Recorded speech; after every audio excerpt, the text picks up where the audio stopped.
Folks, welcome to RRTV's live coverage of the Le Mans 2.4 hours, brought to you by the Victorian Flag Marshalling Team.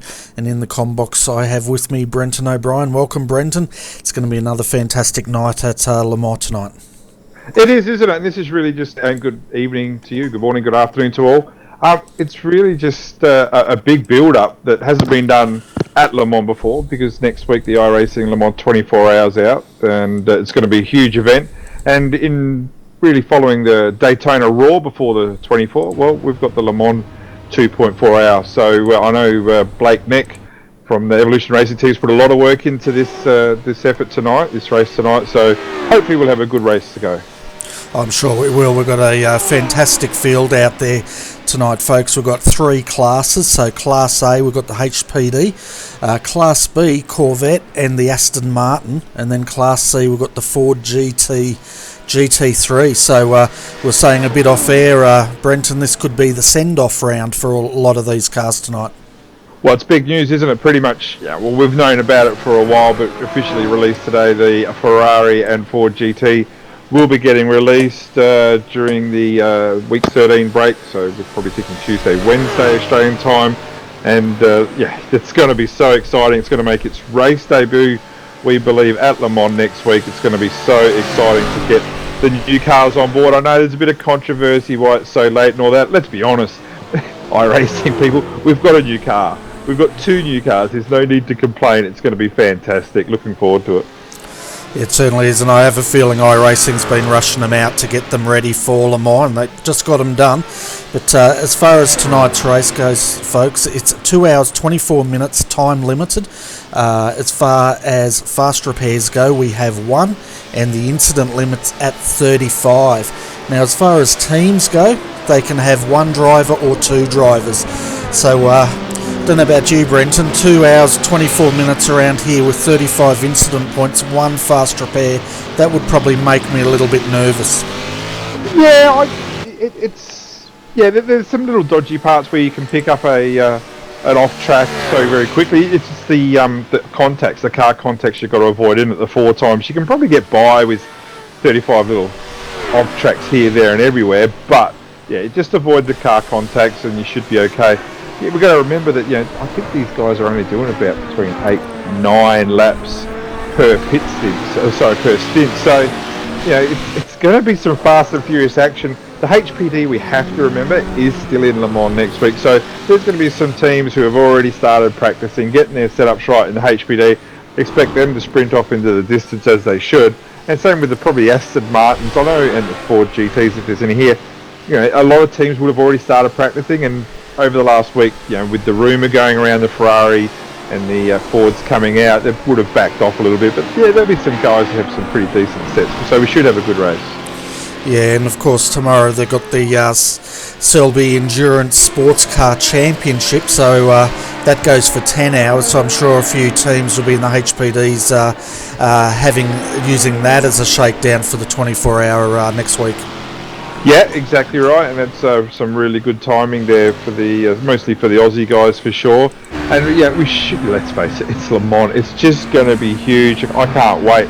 I know the team that I'm with, Evolution Racing Team, we're putting in a bit of an effort. Our quicker guys, shall we say, have got university commitments, so we're putting in some big numbers, and hopefully we can get some decent setup when the new car comes out. But the big guys come out, the Commanders, the Red Lions, the core motorsports, both the cores, motorsports, it's just such a big event and something to look forward to. Yeah, definitely. And while the guys are out there qualifying, folks, let's have a look at our track guide tonight. So total turns 38, track length though 14 kilometres. It's a big one, and that's why they only get 9 laps per stint. Track temp out there, 40 degrees Celsius, so it's pretty hot out there today with a very low wind speed, 3 kilometres an hour, and it's partly cloudy. So Brenton, track temp 40 degrees Celsius, how do you think the tyres are going to hold up to that one? Well, that's about 33 degrees warmer than it is here right now, I can tell you. Le Mans isn't a hard track on tyres. You've got the long Mulsanne straight. Yeah, the thing that I'll find interesting here, and guys, especially in the HPDs, I guess, whether they take tyres every stop or not. There's talk that with the old Fords and the Aston Martins, you can double or triple stint without changing tyres. So this is an important event, especially for the HPDs, because what they've got tonight is what they'll probably run next week.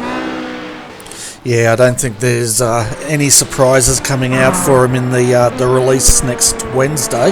But then again, you never know. I don't think anything's slated for the HPD anyway.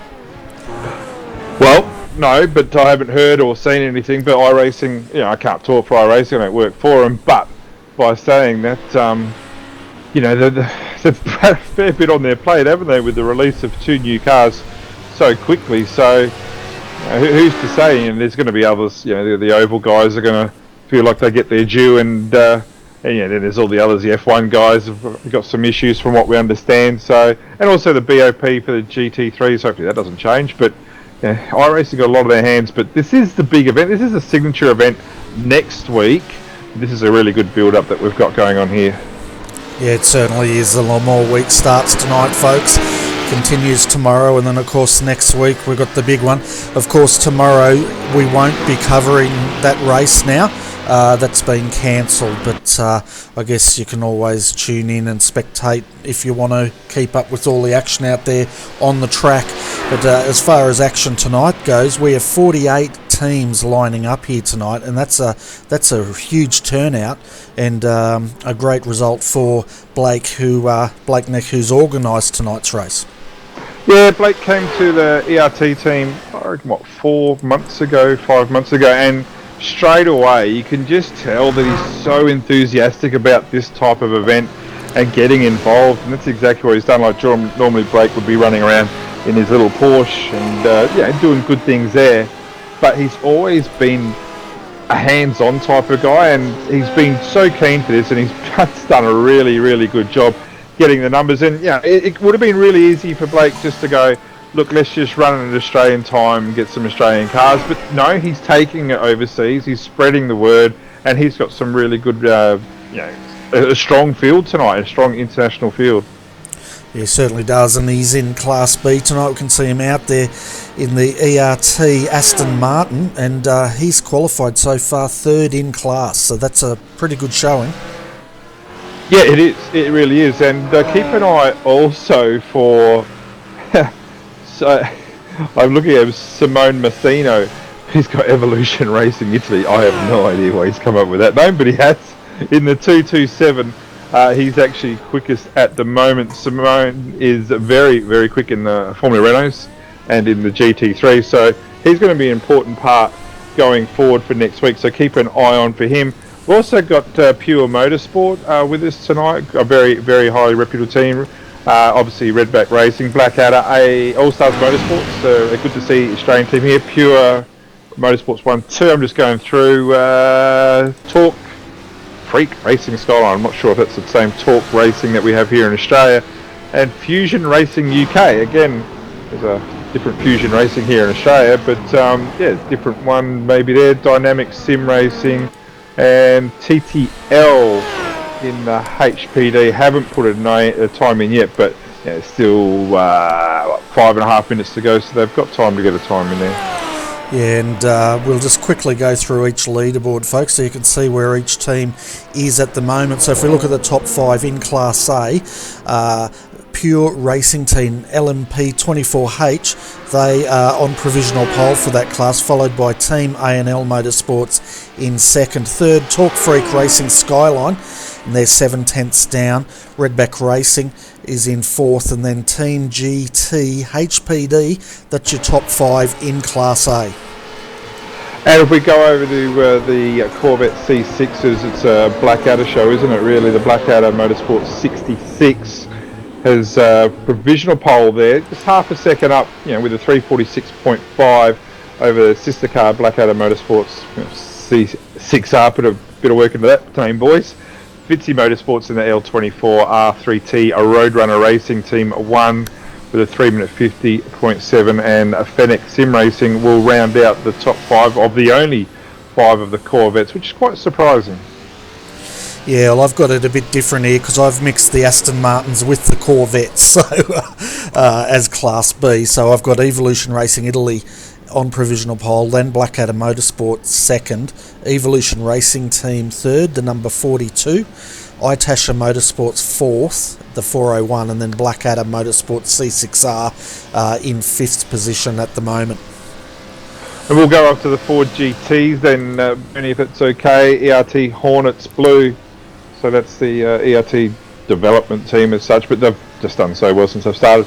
Phoenix Motorsports Black, Probatum Racing, Torque Freak Racing Anage, and finally in the top five, it's less than a second covering the top five in the Ford GTs. There's a Positive Energy Racing 2.4 Le Mans team, but that's a pretty strong field there. There's what have we got, 10, 15, 17 cars in the Ford GT. Yeah, it's fantastic to see so much support in the Class C class in the Ford GT3 tonight, that's for sure. Yeah, it is, and like I said, we're just coming down to 3.5 minutes to go now of qualifying. If we go the pure racing team, LMP 24, our team still has that provisional pole of 3 minutes 30.498 at 7/10 of a second up on Josh Rogers in the car 45 there. Just trying to see who's actually racing in the 71 tonight. That would be Patrick Wolf, Jonas Wallmeyer. So two very, very strong German drivers there. And with the 35 limit that you were saying, I see a few cars even in quali seem to be having a few issues. Of Flamingo Racing Black, in fact, have already had 23 incidents just in this qualifying session alone. So that's something that they're going to have to put a lid on for the race, no doubt. Yeah, definitely, and the time slot tonight's excellent as well, because we've got quite a few overseas drivers here. You can see at the moment Christopher Cash is out there, qualified 7th at the moment in that car, and that's an old name that I think I used to race against him in the old Radicals many years ago, so it's great to see him out there having a run tonight. Bernie, if you're saying something's old, trust me, it must be old. Yeah, I was waiting for you to get that one in. Yeah, well, it is good to. I know you're saying it's had an excellent time. It's 10 to 11 here in Australia. We're not going to bed till tomorrow, Bernard. But got a good chance of sleeping in the morning with a bit of luck. But so we have got a full field, and like I said, I've got to congratulate Blake for the work that he's done. And this is something that I think he's going to try and do also for races like the Spa 24 and the Daytona 24 is already covered, obviously, maybe the Nordschleife 24 as well. So these little events are a really, really good chance to get some learning. I know, as we've already spoken about, there's new cars coming out, but what the hell, let's throw these Astons and Corvettes around and see what we can get out of them. Yeah, definitely. Now, in Class B at the moment, I'm just having a look, and Simon Maria Mucano, you might be able to help me pronounce that, Evolution Racing Italy. He's our boy, Martino. And again, he joined the team about a month ago now, and I tell you what, I know Italians generally talk with their hands, but he talks with his messenger. If you ask Simone a question on Messenger, sit back, get ready, grab a cup of coffee, because you'll get an answer or 40. Such a positive person in the team, and such a positive person in general, and a very good go-karter. Third overall in the GT Academy for Europe, so he's got a pretty good racing pedigree, and just the enthusiasm he brings and the talent that he brings. He's a pro driver in the GT3 Blancpain series, or was. Left the team Movano that he was with and has come over to ERT, and it's just fantastic to have him. Yeah, we can see now he's jumped out of that car back to the pits. 14 seconds to go. So I'm thinking we should start going through this grid because there's quite a few teams to go through. And rolling start here, but I don't know how long it goes for. I think they only go through a few corners in their racing, aren't they? Yeah, it's certainly not a full lap. It just comes up to the last two chicanes. The trick here, from what I remember with the GT3s when they do their officials, the safety car comes in and you have the feeling that you release and away you go, but it's so easy to pass the safety car and get yourself a black flag. So the guys who are in control of the field, they're going to have to watch out for that, but I'm sure pure racing should be okay. I'm sure they've done plenty of GT3 racing here, and also with Josh Rogers in the car 45. I'm sure, well, he's got to pretty much sit and wait for the PRT team to get moving, but hopefully there won't be any issues there. And hopefully we won't have any early issues as well, because, it's a long race, and you're not going to win the race in the first lap, but you certainly could lose it. Yeah, definitely. We've seen that a few times. But let's have a look at the grid while the cars finalise their qualifying. There's only about 7-8 cars out there. So starting with our grid tonight, we've got Pure Racing Team LMP 24H. They will start from pole position with Team ANL Motorsport starting out of second. Out of third tonight, Talk Freak Racing Skyline. Then we have Redback Racing in fourth position. Berlin Sim Sport LMP, they will start out of 5th tonight. Out of 6th, we've got Team GT HPD, followed by Pure Motorsport 1 in 7. Out of 8th is Pure Motorsport 2, and then we have Fusion Racing UK out of 9th. Out of 10th, ASM Endurance. Starting out of 11th tonight is Team Vikings Ragnarok. I like that name. Redback Racing Team Black will start out of 12th, followed by Black Adder Motorsport, the number 68, out of 13th. Then we have Pure Motorsport 3 out of 14th. Out of 15th, PFR Team GTI 1. Out of 16th tonight is the Suicide Squad. Let's hope not. Got to give them a bit of a chance, don't you? Yeah, I reckon.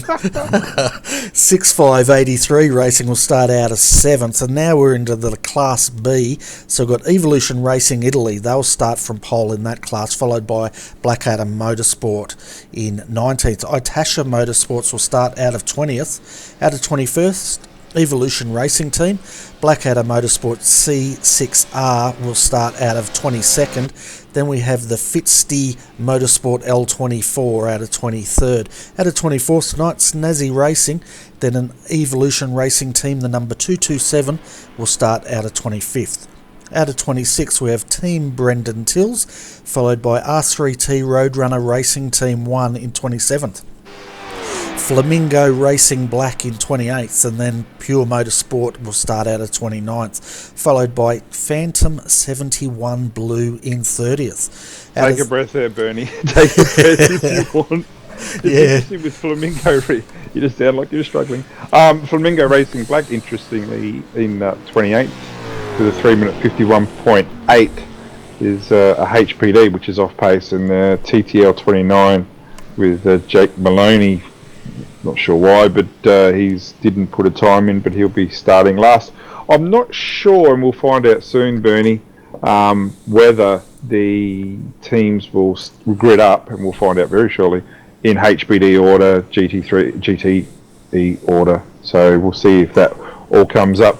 I'll go through the Ford GTs, Bernie, give you a break. They're Phoenix Motorsports Black, 355.728, 5100s quicker than the ERT Hornets Blue. Probatum Racing, Positive Energy, Le Mans Racing, 20.4 Le Mans. Talk Freak Racing, Anage, JHF, Black Adder Motorsport, the 69 Red Box Racing.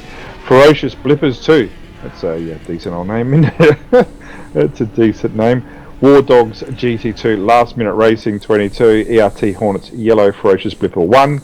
Dynamic Sim Racing, the 515, Last Minute Racing 25, and Just Add Oil will be the last start. Now, Bernie, I can't help but think that if I was in front of a team called Suicide Squad under brakes, I'd be extremely nervous. I think so, and I would also be very nervous if I started behind Just Add Oil. You don't want to be behind Just Add Oil, you want to be in front of them. That's right, but Suicide Squad, I think there'll be a few nervous people out there, and it'll be interesting to see how they go. I do like some of the other names I've got out there, so like the Ferocious Blippers, that's another good one. Yeah, two of those, that describes me in the V8, trying to get through the gears, just tap away at the paddles. But we should have a decent race, looking forward to it, and so 2 hours and 24 minutes to go, Bernie, and looking forward to it. Yeah, and we can see Scott Edwards now just coming through. I think he's backed out. Really, the time's up now anyway, and we're about to go racing here. Going to be very exciting, and bear with us, folks. We'll definitely try to bring you all the action, but with 48 cars out there, it's going to be even testing me, I think. Well, it always tests me, so... Well, we'll do the best we can considering the sort of preparation that we put into it. Yeah, look, I'll have my good old dual reel timing running. Sorry for all those who have got problems with the third world stuff or the third program stuff. Dual reel timing's fantastic for this type of thing, so we'll be running that. Yeah, watch for the HPDs because they've got the most to gain out of this because, like I said, what they do today is what they can learn next week. So, for those who aren't racing can keep their eye on them as well just to see if they do, whether they take tyres every stint, but probably more double or triple stint on these tyres. Yeah, it's definitely looking forward to it. I don't know this track that well. I've got my track map up though, so I'm going to try some trying to call these corners, but if I start going this corner, that corner, I've forgotten about it. That's why they have them left and right. But we'll start off with the Dunlop curve and then enter the chicane, the S's, and go around Tetre Rouge and then down the long Mulsanne Straight. But for all those gamers out there, the first chicane on the Mulsanne Straight is the PlayStation chicane. Well, it was in 2011. I should probably update that. Okay, so what's it called now? Don't know. I'll have to have a look, but that's what I had from my track map that I've got available. Okay, excellent. Well, we can see them all. It looks like they are lining up in class, which is fantastic to see. We'll go to the blimp view, folks, so you can just see how big this field is. If I can get my overlays working, yes I can. And I'll tell you what, it's a great sight out there, all lined up and ready to rock and roll. I'm trying to work out where they are on the circuit. I'm assuming they're lining up down just after Mulsanne. No.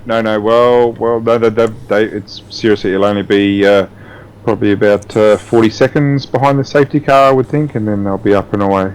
It's just before the last couple of chicanes. Oh, okay, no worries. So they must be coming into the Ford chicane now. Bear with me, we'll get it right, but we can see the HPDs now rolling out and getting ready to start behind the safety car. Further down, we've got the Class Bs, the Corvettes, the Aston Martin C6Rs in that, and then of course right down further we have the Ford GT3s, and as you said earlier, Brenton, a fantastic turnout by those guys. Yeah, it really is, and it's just like I said, it's a credit to the organiser. We've got 49 cars on the grid, all getting ready to start 2 hours and 24 minutes of hopefully it's not too much mayhem, but it should be some exciting action that you're going to be brought to you on a Redback Racing TV. It certainly is, and we can see them now just coming in. Probably hear possibly the French planes flying over, and maybe we won't. Who knows? But that's a nice little touch iRacing has brought to this circuit. Yeah, it really is, and I would imagine that they will be seen around. I'm just going to go out to blimp view as well because it's such a large field, and you can see that the HPDs have spilled away from the GT1. So I'll keep my eyes on the GT1s if you want there, Bernie, and you can keep your eyes up the front because I just think there might be some action in the first lap. Yeah, I think you're right. We can see Patrick Wolf up there. He's taken provisional pole, Pure Racing Team, LMP. Stephen Spantig, he will start out a second, Blackadder Motorsport.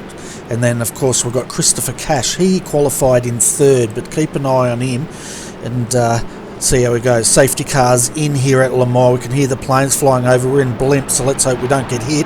But we're about to go racing as they come into the final chicane. Can you hear those? And we're underway here at Le Mans for the Le Mans 2.4 hour, 2 hours 23 minutes to go. I tell you what, the Class A cars are already spread right out.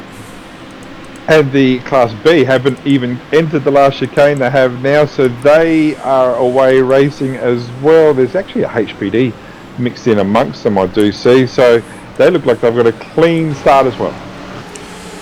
Yes, and further down, of course, we've got the Ford GT3s now just coming in to make their way onto the start. Then we'll jump straight up to Class A, folks. But the GT3s are underway here for Class C.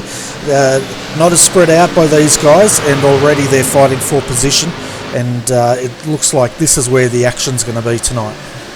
Yeah, well, they're going to be very close, but already the top two cars, Wolf and Josh Rogers, these guys have both got I ratings well in the high 5,000s, so neither of them are going to be too shabby. Patrick Wolf in particular does a lot of driving in these type of cars as we go down into the PlayStation chicane for the first time.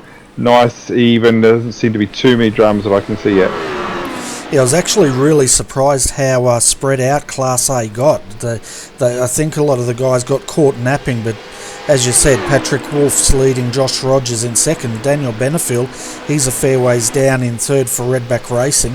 Sasha Lamp is fourth, rounding out your top five. Jurian Gronen for Berlin Sim Sport LMP in fifth position. Yeah, keep your eye on Daniel Benfield for Redback Racing. They loves these cars, very good in these cars. The problem is, and you said it already, Bernie, is that with that shabby start has already taken him out of the draft. About 1.2 seconds you want to be with him for the draft, and already he's over 1.5 seconds down. So, if Rogers and Wolf work together and just put their heads down for the first 5 or 6 laps, which is a long way around here, let's be honest, and don't get too raced with each other, they might start using themselves just like a peloton and riding off with the draft. And that could happen here because there's a lot of positional changes behind them, and already back into 10th place, it's already 10.3 seconds behind. So the start was fairly shabby by a few of these guys. Yeah, it certainly was. It could have been the late night start. They're half asleep, but they're going to wake up pretty quick. See Sean Thompson out there at the moment. He's running in we've got him 15th position. He's actually 12th and moved up a few. He's going to be interested to have a better night tonight, because last night in the AOSC V8 Supercars, it wasn't his night at all. No. And hopefully he's going to have a better run here. Yeah, Sean's fault, no doubt at all. He had a shock there, didn't he? He really did, but let's face it, we've all been there, done that. But he had a 100 lap at Road America end pretty quickly, and he's probably grateful because it wasn't going to get any better for him, was it? But back up front here, Patrick Wolf and Josh Rogers again. These guys, the TT, I'm not sure if they're running as TTL or TTRL next week, but Rogers will be their leading light whichever way they go.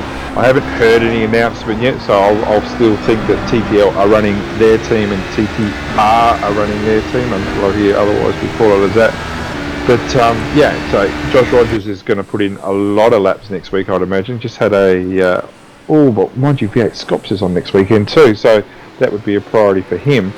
But yeah, it's going to be an interesting race next week. It's going to be a long race next week. It's going to be a long race tonight. So these guys at the moment just feeling each other out, just seeing where they're at. Patrick Wolf opens up with a pretty good opening lap, doesn't he? And just have a look at the gap he's got, just already just over a second, and back 3 seconds already to Daniel Benfield, who's already fallen away from the top two. And Benfield himself's 2.7 seconds ahead of Sasha Lamp in the Talk Freak racing car.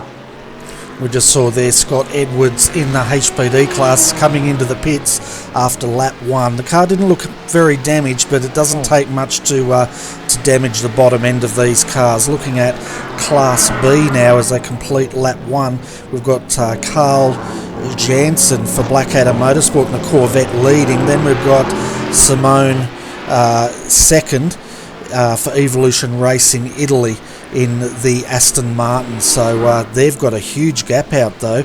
Back to third, which is, I'm trying to find him. It's Jason Gerard. Jason Gerard. Yeah, Jason Gerard, Itasha Motorsport. So Carl Jansen and Simone. I think Carl's Swedish, might be wrong, and obviously Simone from Italy have really stretched out over Jason Gerard, New Yorker. But again, these guys aren't shabby. Carl's iRating 4.5, Simone's 5.5, and Jason's is 4.8. So they're just got to try and work and stay in the draft. And I'm pretty sure I look at Simone in the car ERT. Don't forget to get rid of that Italy word. In the ERT car, it's a great chance to save some fuel. It really is, if that's how you want to go about doing it. But already after the lap 1, they were 38 seconds off the lead HPDs. Yeah, they've got a huge gap, haven't they, already? And there's a lot of work in this class for the people to try to catch these two. They're in the draft now, and we're riding with Simone. Is it Simone or Simon or Simon? Oh well, I go Simon, but my Italian, as much as I'm trying to learn it for him, his English is a lot better than my Italian, shall we say? So, but like I said, champion bloke, he really is. I will point you out though, Bernie, to Daniel Benfield in your Redback Racing car, the car 34. Josh Rogers has fallen right off of Patrick Wolf, thinking it might have been a slowdown. I didn't see it, but just the way that gap has blown out so quickly, I can't help but think maybe a slowdown in one of the chicanes that's brought Daniel Benfield back into within draft distance. Yeah, and Daniel's quite an exciting young driver. He's joined Redback Racing last season, I think it was, and he's keen to run the HPD. They're throwing him in that car, and he's doing the delivering tonight so far in this race. Well, you put from Redback Racing, you put this guy with Aaron Lee in Le Mans next week in these cars. If these guys can, well, it doesn't matter what split they get in, but hopefully they'll get themselves in the top split in their HPD.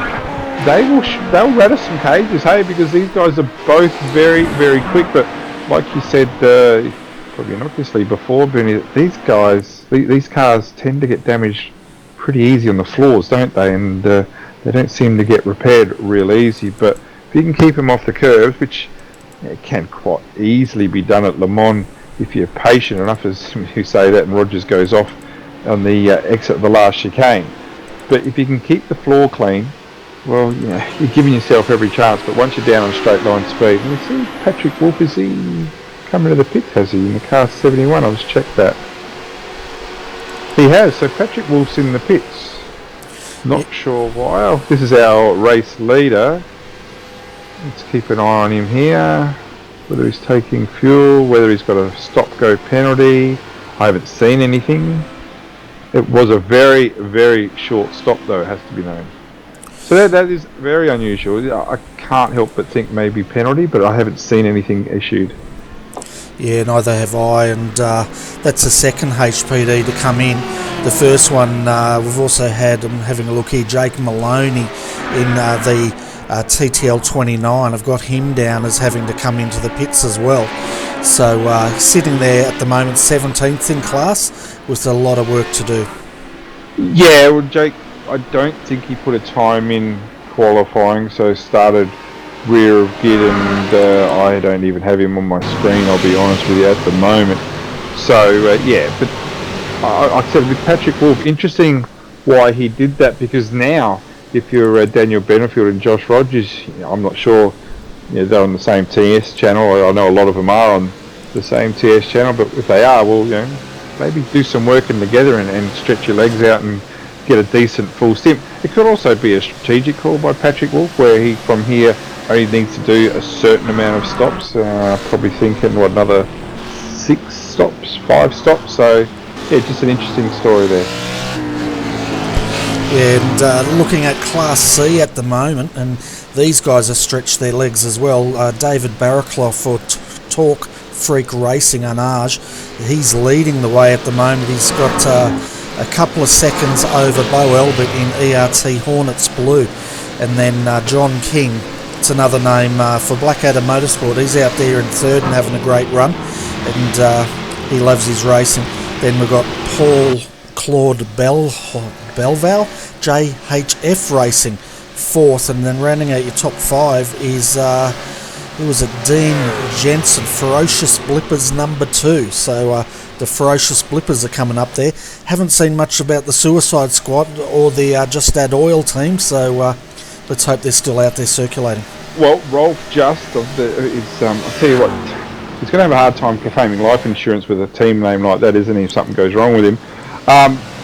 He's still there. He's 15th position in the car 43 Suicide Squad, 28.9 seconds off the lead. Got his nose ahead of Blackadder and the TTL, and obviously those who have pitted. So I'm not sure whether the Suicide Squad's going to be, whether Rolf Just is going to be racing next week, but one would think he probably will, and hopefully he'll have a very, very good night. Yeah, let's hope so, and I must apologise to all the viewers out there, folks. Trading Paints looks like it's not playing nice again tonight, so a lot of cars aren't in their team colours out there, and I'm madly refreshing, but nothing seems to be happening at this end. Well, I'm sure, hopefully, it'll start working, but by saying that, I haven't, it hasn't come through on my screen either, so I'll just do a mad little refresh as well and see if we've got an issue or not. But race leader Josh Rogers in the car 45, 3 minute 31.9. So he actually pulled convincingly away another 2 seconds from Daniel Benfield there, despite probably Daniel being in the draft. Berlin Simsport, the car 127 with Urian Groenen in third place of 3:34. So that really is off pace, isn't it? We're talking a whole 3 seconds. And same with the field from there. We're talking 3 minute 36s to 3 minute 38. So there's a significant change in times there. Gordon Ramsay, no, this one's not going to tell you to F off because your chicken's raw. The Pure Motorsports team in 10th place of 339.4. Again, compared to others off pace. But Patrick Wolf, just want to keep an eye open for him. This is our previous race leader before he came in the pit. Just have a look. He is behind Rogers, 33.7 seconds off of the lead. So let's see how quickly he can peg that back. Yeah, well, he's going to have to work fast because Josh Rogers' time was at 3:31.965 last time through, a full 2 seconds faster than Daniel Benfield at the moment. So he's definitely a class act. We're seeing now Warren Pickering for Redback Racing getting into the draft of Stephen Greamer in the number 53. And I tell you what, I'm surprised. I thought the draft would be a lot more effective down here, and it just doesn't seem to be. Yeah, and Jake Maloney looks like he's left, and Sean Thompson looks like he's had a technical issue there, so Jake Maloney is already pulled out of the race, so it's a shame for the TTL team. It's unusual that the draft isn't there. It could also be the gearing of the car. It also could be that they're in a position they don't want to pass right yet because they might want to save some fuel. So having a look also at the GT2 cars, it would appear, unless... Yeah, I've got Simone Marceno or quite a convincing way in front at the moment for the Evolution Racing team in a 227, last lap at 3:51. Our previous leader in the Black Adders car, I have lost him at the moment, so I'll just have a look and see if we can find him. Yeah, and of course my telemetry goes all haywire when we have this many cars out here, so it's a bit hard to sort of keep track of what's going on out there. A few of the cars that have found trouble earlier on tonight, folks, is Sean Thompson in the 085 PFR team. He's had to bring that car in for a pit stop. So has Carl Jansen. Well, Carl, look at the damage in some of these cars. Oh, well, then you've answered my question because Carl was the class leader. Sean Thompson's had a disconnect, so I'll try and steer clear of that word. So he's had a technical issue, i.e. disconnect. So, yeah. With one fast repair, that the damage in there, it looked like a wrecking ground before they got them fixed. But we've got a number of cars in the pits taking service at the moment. As we were saying, Carl's in trouble. George Hampel, also in the 35, is sitting in there taking service. And I'm just having a look. There's another car down there as well. Jake Maloney, Team TTL 29, is also in the pits. Oops, sorry, he's left the serve already, so we won't be seeing that car re-entering, I wouldn't think, unless he gets a change of heart and jumps back in. But yeah, I would say that TTL car is done. Yeah, and that's the thing around here, isn't it? One fast repair, 35 incidents. I think Le Mans going to bite a few people here tonight. Yep, you can be sure it is. It always does, doesn't it? Look at the real Le Mans last year. Was it the Toyota at the end? Like it'd been leading all day. And as it crossed the start-finish line for the very last lap, after the 24 hours, it was 24 hours plus one. Now, I don't know if it ran out of fuel, but I certainly had a technical issue, shall we say, and it not only didn't win the race, but it actually didn't get classed as a finisher because it wasn't able to cross the start-finish line under its own steam. So, yeah, that would be just heartbreaking. Oh yeah, and to make it worse, I think, if it could get any worse, when they actually broke down and pulled up on that straight, I think they were pretty much right in front of their pit crews, looking at them from the edge of the pits, ready to cheer them home. Well, yeah, that's probably word. I can't imagine any of the boys being too enthusiastic about jumping the fence and pushing their car for 13.5 kilometres. So, yeah, it's the amount of work that would have gone into that effort, and just to have it taken away like that, whether it was a fuel pressure problem or they ran out of fuel, someone out there would probably know more than I would, but yeah, that's beyond words how cool that would be. Yeah, I reckon. And we're having a look down in Class C. David Barraclough, well, he's packed his bags, he's out of there, and he's got a 4-second lead at the moment. Bo Elbert still in second. Third, John King, and then the train starts. Claude is he's defending from Gabriel Legnini. Oh man, War Dogs. Oh, I can pronounce that. Yeah, you're all over the international names, doing a fantastic job. Look, let's watch out for some guys who are batting above their weight, shall we say, and at the moment probably don't have any yet, but the leading GT2 car is in 17th overall. So let's just see if he can tag away and start knocking over a couple of HPDs here and there. And the same can be said for the 4 GTs. Let's see if they can start boxing away above their weight. Not yet. There are a few cars that have pulled out, obviously, but like you said, the Talk Freak Racing Amage have pulled away from Bo Elbert in the ERT Hornets blue car, but it's a long, long way to go. Yeah, it certainly is, and we'll bring up the lap counter. 2 hours, 6 minutes to go. And lap 4 already. It's going fast, isn't it? I'm just having trouble keeping up with everyone. We've got Ian Ford out there at the moment as well. He's running for Evolution Racing Team.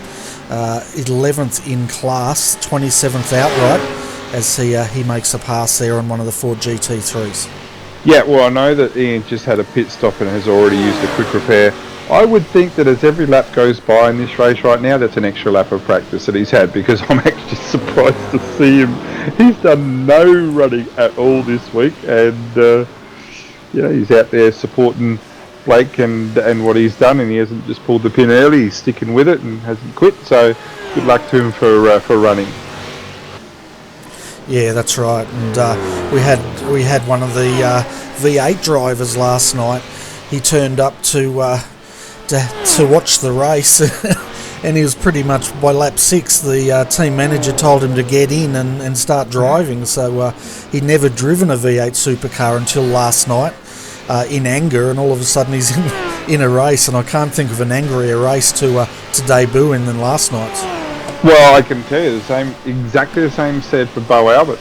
He was racing with Sean Evans last night, and Sean's teammate had a late withdrawal due to personal reasons, and it was whilst Ian and I were spotting for our respective teams, we were also madly typing away in the team messenger going for sale, one driver's seat in a V8, and Bo Elbert, who has never raced a V8, came in and did a really, really respectable job and did his minimum, I think 40 laps in the end, and did pretty good times as well, and just got him that taste for the team racing. I know for a fact he enjoyed it. I'm not sure he enjoyed the car, but certainly enjoyed the team racing. Yeah, that's the driver I was talking about, was Bo Elbert. It looks like he's out there tonight. I'm not sure if it's the same Bo Elbert. I'm assuming it is. Yep. ERT Hornets Blue. Now, that's one of your teams as well. Of course, I can't see all the beautiful liveries, so it's throwing me a little bit here. Well, just picture the best livery that you've ever thought of, times it by 2, and that's the car that Bo Elbert will be driving tonight. It's a magnificent skin. Yeah, it looks brilliant. I love the red and the black and the big spider on it. It looks fantastic, I tell you. Oh no, I could lie, but no, I don't think there's too much special going on, because our usual paint maker Jake Blackwell was going to put in the big effort and come through with it, but with the news of the Ferrari and the Ford GT coming out, obviously he's already started working on those. And for those who need to know, the template, the paint template for those cars has come out, so I'm sure the painters will be getting stuck in nice and early. So it's the last of the team's problems, because it's going to be so short time to get these cars up and running. Oh, it certainly is. They'll be pretty much released Wednesday night our time. I think it starts midnight, probably the update, and they're going to be racing it in Anger the following weekend. So a lot of very late nights for not only the painters, but the teams, the managers, the engineers, everyone trying to get these cars ready for that race. And not just that, it's which car do you choose? Yeah, it's you're not going to exactly put your hand up on day one and say we're choosing the Ferrari or choosing the Ford, because as good a job as iRacing do, and they do a really good job with bringing their cars out, if one car is 7/10 of a second quicker around Le Mans than the other car, which is not hard to do when you've got two new cars coming out, who's going to race the car that's 7/10 slower? Nobody. And 7/10 over a 24-hour race is daylight. So the teams will be watching out for that as well. There's going to be a lot of teams practicing in both the Ford GT and the Ferrari, and the decent team managers and all that will be just keeping an eye on results and practicing and things like that, just to see if there's one car consistently on top. Yeah, it's gonna be a real test, isn't it, for iRacing to release these, put them out into a 24-hour race in Anger, and the test is going to be how well they're matched. And as you said, we'll either have two great cars out there, or we're going to have one car and the other one parked on the side. Well, I don't think either the companies of Ford or Ferrari are going to be too happy if one of the cars is a lemon and no one uses it. In a broadcast like Race Spot TV, I would imagine will be covering Le Mans.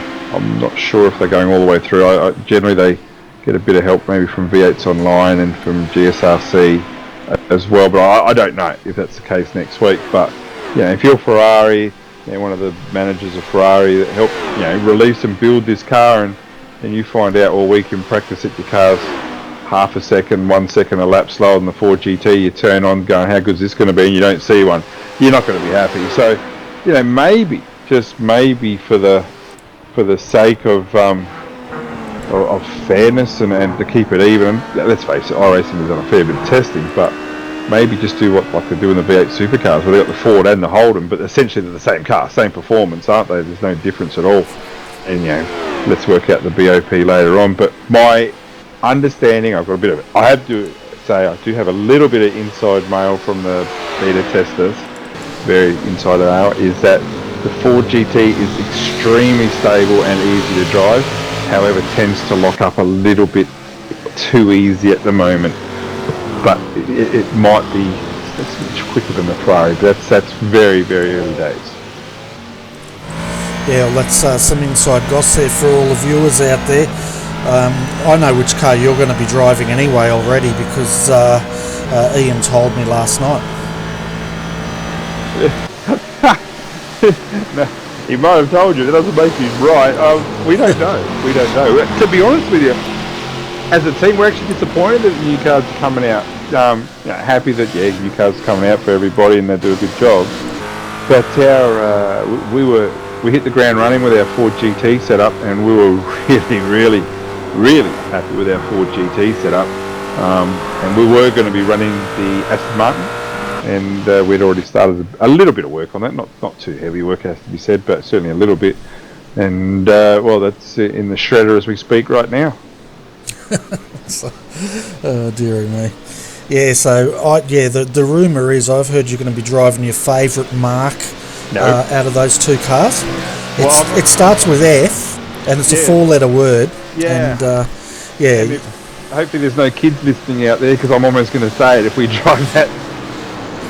Nah, that's not going to happen. They've already got the name on your car, mate.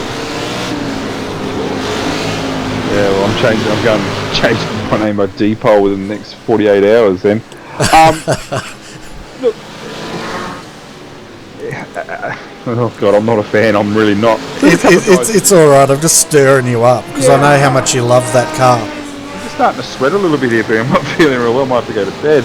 No. No, we've got a couple of guys in the RT driving that Mark tonight, the Henry car tonight. But if that car, the Ford GT, if it is quicker than the Ferrari, it'd be crazy to drive anything but that. We were going to have a bit of a poke around with a HPD, but Yeah, we want to have a red hot go in the GT2 class or GT class. Yeah, well, I guess at the end of the day, you can't really see the badge when you're in the car unless they've put a big badge on the dashboard, but you'll just get some sticky tape and stick a Holden badge on it and you'll be right. Yeah, well, I won't be driving personally. The frustrating thing about having this new ERT Hornets program that we do have with these development drivers is that every single one of them's already quicker than me, so I won't be behind the wheel unless someone disconnects and there's an absolute need to. So yeah, but anyway, we've still got a good race on here. You certainly do. I'm just having a look at Ian Ford there. He's having a lot of trouble with brake lock-ups in this Aston Martin at the moment. It's the second time he's done a brake lock-up there, and just coming off the Hernandez straight, I think it is. The first one I saw him was through Mulsanne, and he had a big brake lock-up going into that corner. Yeah, he's struggling with the brake. Like I said, he has done in practice. Well, Dave Jansen, who was initially our Aston leader, the GT2 class, has withdrawn as well. He's had quite a few issues, hasn't he? I think not so much with the off tracks. I think he's actually been collecting walls and cars for a living, so he's out of the race as well, unfortunately. Just up to the front of the field, the car 45 off Josh Rogers has really stretched out, hasn't he, over Daniel Benfield. Like I say, I'm surprised, but I am. I think Daniel might be a little bit disappointed he hasn't been able to maintain that pace of Rogers so far. Yeah, he's losing about a second, 1.2 seconds a lap at the moment, but saying that, he's gaining about 1.2 seconds on third place, Jurien Groenen. Another thing, we're riding with Gabriel Legnini at the moment, and the Ford GT3s tend to draft a little bit better than the HPDs do. They seem to, don't they? Whether like you said, I'm surprised with HPD with such a big rear wing, but the same could be said for the Ford car. I'm just also, just for strategy's sake, looking at Josh Rogers coming up to the end of lap 8 here. So whether will it be pit stop time for him? Just having a look now. Just for interest sake to see where these guys end up. I don't know if he is coming in.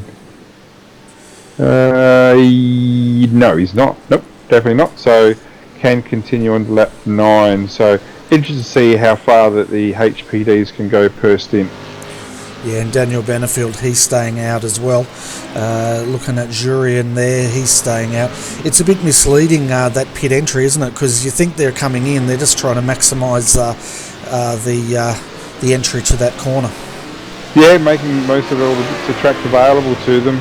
And like I said, just interesting. What are we, 33 minutes in? So yeah, no, probably we might be selling ourselves short here, mightn't we? I'm thinking, now that I think of it, the last time I saw a race here was a GT3, but I think it might have been fuel restricted, so that's where I might be tripping over there. So these guys might be able to go quite a bit longer. Yeah, so we're going to go through the Class A top 10 at the moment, folks, so you can see where your favourite team is. So at the moment, Team A&L Motorsports is leading. 6.5 seconds is a gap back to Redback Racing, A in second. Third, Berlin Simsport LMP, they're 14.3 seconds down from the leader, followed by Team GT HPD, 18.5 seconds down. In fifth, Fusion Racing UK, 22.7 seconds down, and then we have a second behind them, Torque Freak Racing Skyline in sixth.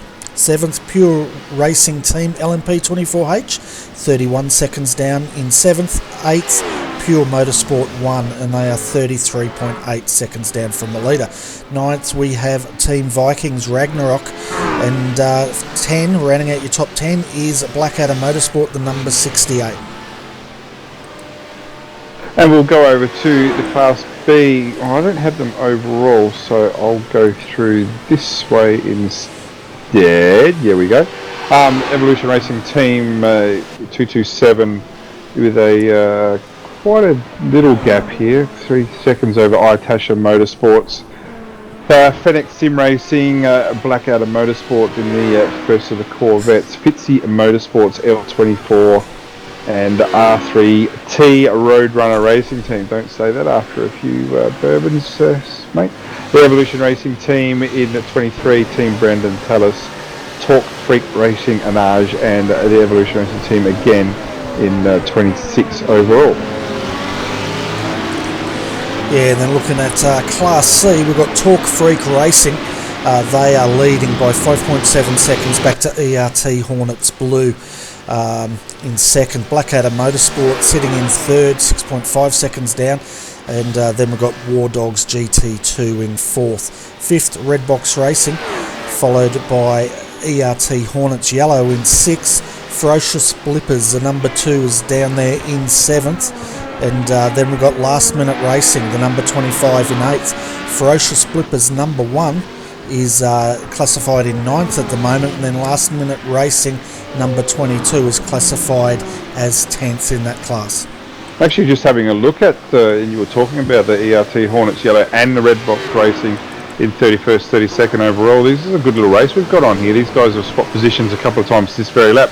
Peter Bryan with Redbox Racing and Martin Silvasi with the ERT Hornets Yellow car. They've also got Dan Jensen in the Ferocious Blippers, not that far off, and in fact last lap was just over a second quicker. So for the Ford GT action here, Peter Bryan Redbox is just got his nose clear here at the moment, but Silvasi generally can pick them up in the draft, but just over the last half a lap seems to have dropped off just a little bit. But what we've also got here, once Dan Lenson comes into this, these two guys might be able to draft. I'm just thinking that Silvasi dropped off a little bit to let some of these HPDs through that are lapping him, and that cost him quite a bit, but he's doing the right thing getting out of the way. But all of a sudden now Peter Bryan is gained that 8/10, 9/10 of a second. Yeah, and we're on board at the moment with Dan Lenson for Ferocious Blippers number 2. We can see him just closing in on Martin Silvasi ahead of him, and we've got the telemetry up there, folks, so you can see how quick these Ford GT3s are. And I know the HPDs pass them like they're standing still, but they're still pretty quick. Well, they are, and we look at these HPDs. Who's that in the background? Is that Bo Elbert? Yeah, Bo Elbert is in trouble too. What's he done there? Has he hit a wall or something on? Yeah, he's got a lot of damage. Yeah, okay. Could there be a worse place for this to happen? Okay, so as they approach the final chicane, so they actually just come in the start-finish line, Sasha Lamp in the HPD has absolutely drilled the rear of Bo Elbert and given him some god-awful damage there. So Bo Albert's race is going to be cooked, to be honest with you. That was a pretty ordinary by Sasha, to be fair. He just drove straight into the back of him in the HPD. Right, we know the HPD is faster, but you don't need to go shoving your way through there, and I would say that's put a big pay to Bo Albert's chances. Yeah, it looks like he got it a little bit crossed up there coming into the Ford chicane, and then he got cleaned up by the HPD. If we have a look at his car, he's actually broken the steering on it. Yeah. And we actually saw that as he drove off the steering brake. So, it's going to be a long way back to the pits with that car. What would you do in this situation? Would you park it and get it towed, or would you try and limp it back? No. I'm on board with him now, and he can't turn left. He's having a real hard time turning left. But at the same time, he's still doing. Try this in the family car, Bernie. He's still doing 220, 230 k's an hour down the back there, and too many tow trucks that go that speed. So, yeah, he's doing the right thing. Whether he decides to straight line the chicanes to save him a bit of trouble, probably might be worth thinking about. But no, he's not doing that as he enters the second chicane. But he can't turn left. He's having a real hard time there, and doing the right thing, getting off the track. But this is just going to keep. Oh, look at that, that's painful. It's just going to keep building up the off tracks and incidents, isn't it? But tough break, there's no doubt. But you'd rather it happen this week than next week. That's right, yeah, and you can just see him snaking down there. Definitely got heavy steering damage, doing a great job there as he's just keeping it off. The other thing he's got to watch out for is the incident limits creeping up. I'm definitely sure that steering, the left front wheel's broken on that car, and Well, that's what it looks like to my graphics, and that's what I'd like to believe iRacing's modelled, but what I believe and what's reality are two different things half the time. Yeah, I totally agree with you. Let's go on board with the car 227 and or the 401, because this is a battle for the class lead between the two Aston Martins, Jason Gerard of Itasha Motorsports and Simone Marceno of the Evolution Racing team. These guys have been battling away pretty much all race, haven't they? Like Simone had a bit of a lead for a while. It's been chopped back. I'm not sure whether it's because of shortcuts or whether Jason's just got the outright pace. But Simone looks very, very comfortable there at the moment, just sitting in his draft. But that doesn't mean he has to get past or anything. Good chance to save some fuel. Whether that gets him that extra lap, do not know. But yeah, this is a good little battle we've got going here. Simone very, very sketchy on the exit. I'm just trying to find where I've got Simon, the wrong person. I'm trying to find where you're looking here. Car 27 or car 40? Okay, got him, yeah. I had them up there in the first place. Yeah, Simone's looking there. On the back here, two Aston Martins ERT versus Jason Gerard for Itasha Motorsports. Yeah, like I said, we're under 2 hours to go, folks. Yeah, if anybody wants to out there, just to jump in and do a little interview, you're more than very welcome to, just to break things up. This is going to be a race that you would think is going to keep going on, and like you say, the problem that these guys have got is no matter how good they go on these cars this week, by late tonight they'll be in a garage with a tarpaulin over and won't be used for a while. Yeah, that's right. It's a farewell round for a number of these cars, isn't it? Like, they're not being retired, so to speak, but they're as good as retired as far as the new cars coming on board. Well, I would imagine there's still going to be a GTE series overall, and the Corvette and the Aston Martin will still be used, but yeah, which kid doesn't like having a new toy to play with, you know what I mean? And the Aston Martin was, when it was released, there was talk of it being a GT3 car spec as well. That didn't actually eventuate in the end. Unfortunately, it would have been an awesome bit of kit for sure. But yeah, I don't know. I know here in Australia, the class never took off, did it really? I know there was a few that tried it here and there, but it just never really took off. Got to do say though that Jason has really stretched his legs around the back of the track here, hasn't he? And just pulled out a little bit of a gap over Simon. Yeah, he likes that part of the circuit, doesn't he? But Simon will pull him back in as soon as they get down onto the Molestar Straight. Saying that, looks like he's had a slowdown, and Simon's gone past. That all happens very quickly, doesn't it? And what that's done now, there's also here we go, Keradine Abuafaya from Phoenix Sim Racing. Let's just say car 48. He's now in the mix in the first of the Corvettes, so we've now got a three-way battle for lead, and of the three, the 346.6, he was actually quite significantly faster than the other two guys. So, you know, watch this Corvette C6 come through. Maybe, just maybe, that the Astons get a little bit heavier with the tyres or a bit heavier with the fuel. We do not know yet. But this Corvette has just kept on coming, and now has put himself in a position where he'll be in the draft of the 227 in front. Yeah, and that's Phoenix Sim Racing. I like the way you pronounce his name, Keradine, blah, blah. That was really good. Well done. No, I used to watch Les Murray broadcasting the soccer as a kid. Yeah. Well, it's great to see so many international teams joining us tonight for this 2.4 hour. And I reckon when Blake sees a turnout tonight, he's going to be very, very happy. Yeah, well, he's, like I said at the start, he's put a lot of work into it, and the fact that it's been supported. Like, there's always going to be guys who come in, do 1 or 2 laps, pull the pin, and that's it. But, you know, at least they made an appearance, I guess. But there's going to be guys who stick this out and do finish it. Yeah, there's no prizes on offer here. There's nothing like that. It's just a pride thing, isn't it? And more for the HPDs of what they can learn next week. But this three-way battle for the lead is heating up, there's no doubt.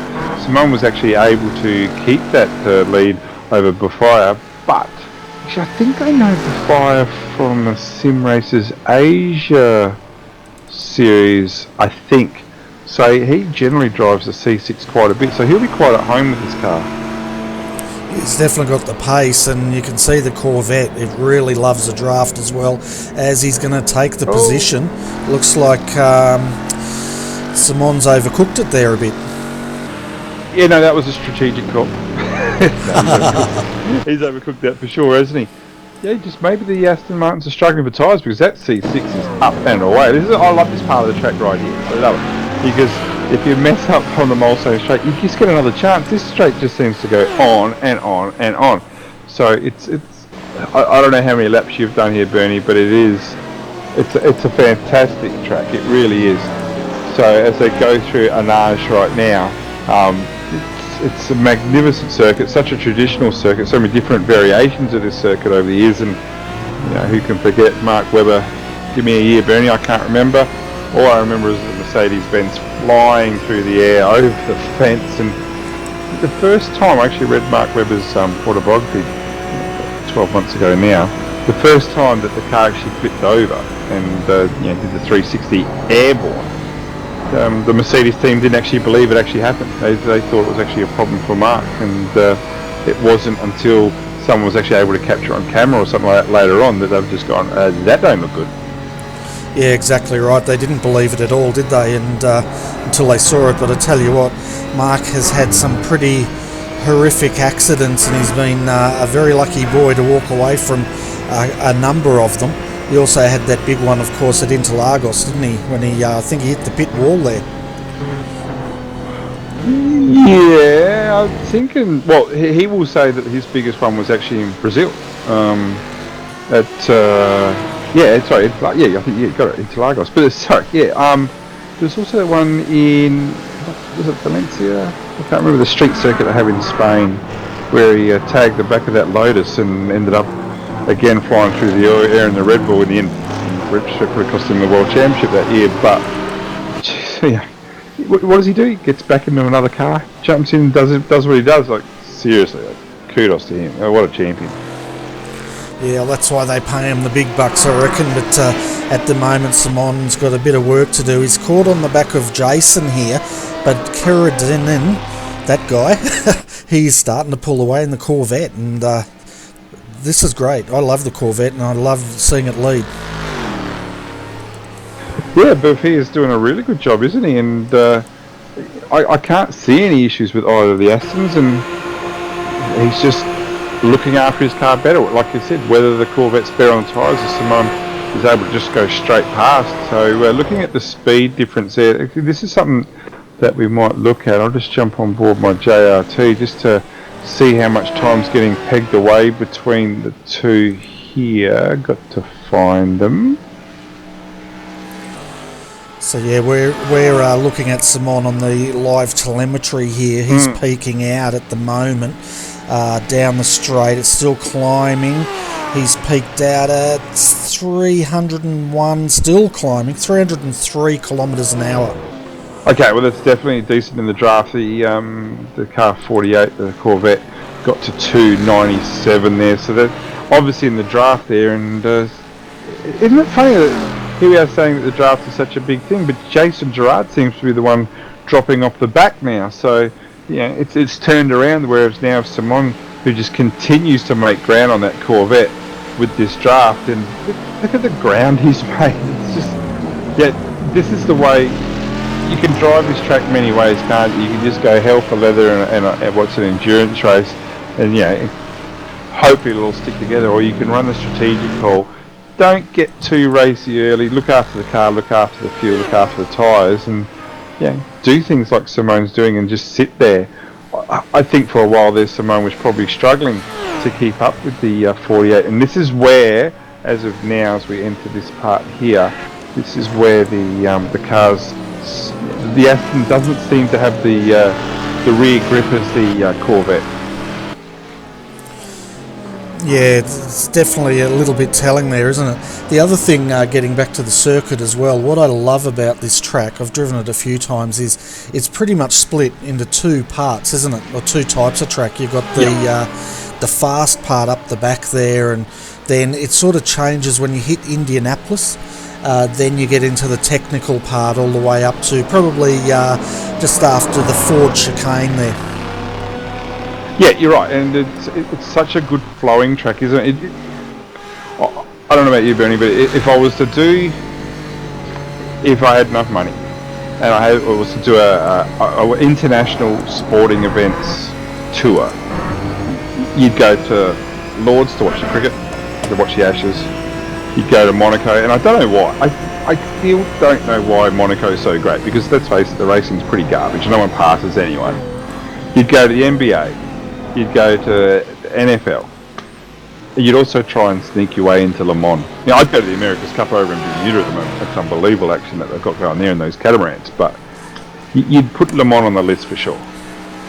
Oh, definitely. It's a race that you have to be at. I think once in your lifetime. The other one I'd love to see, of course, is the Daytona 24-hour. Yeah. I think that would be another awesome race, but Le Mans would have to be number one on the wish list. I agree with you, Monaco, apart from maybe if you've got a lot of money you can hang out on the yacht with a lot of girls, I can't see much excitement. No, and yeah, like things like Daytona, Indy, Tour de France, AFL Grand Final, so long as Port Adelaide are playing in it, things like that. Yeah, you just see. I might go have a chat with my bank manager and see how we go there, because that would just be an unbelievable trip. Oh, it'd be absolutely awesome. We can see now the pits are starting to fill. We've got Patrick Wolf. He has stopped and he's leading HPD at the moment, 8.6 seconds. Tyson Williams is in there at the moment taking service. So is Daniel Benfield. Jurian Gronin is also in there. Lap 13. So they've had a pretty good stint here before they had to come in.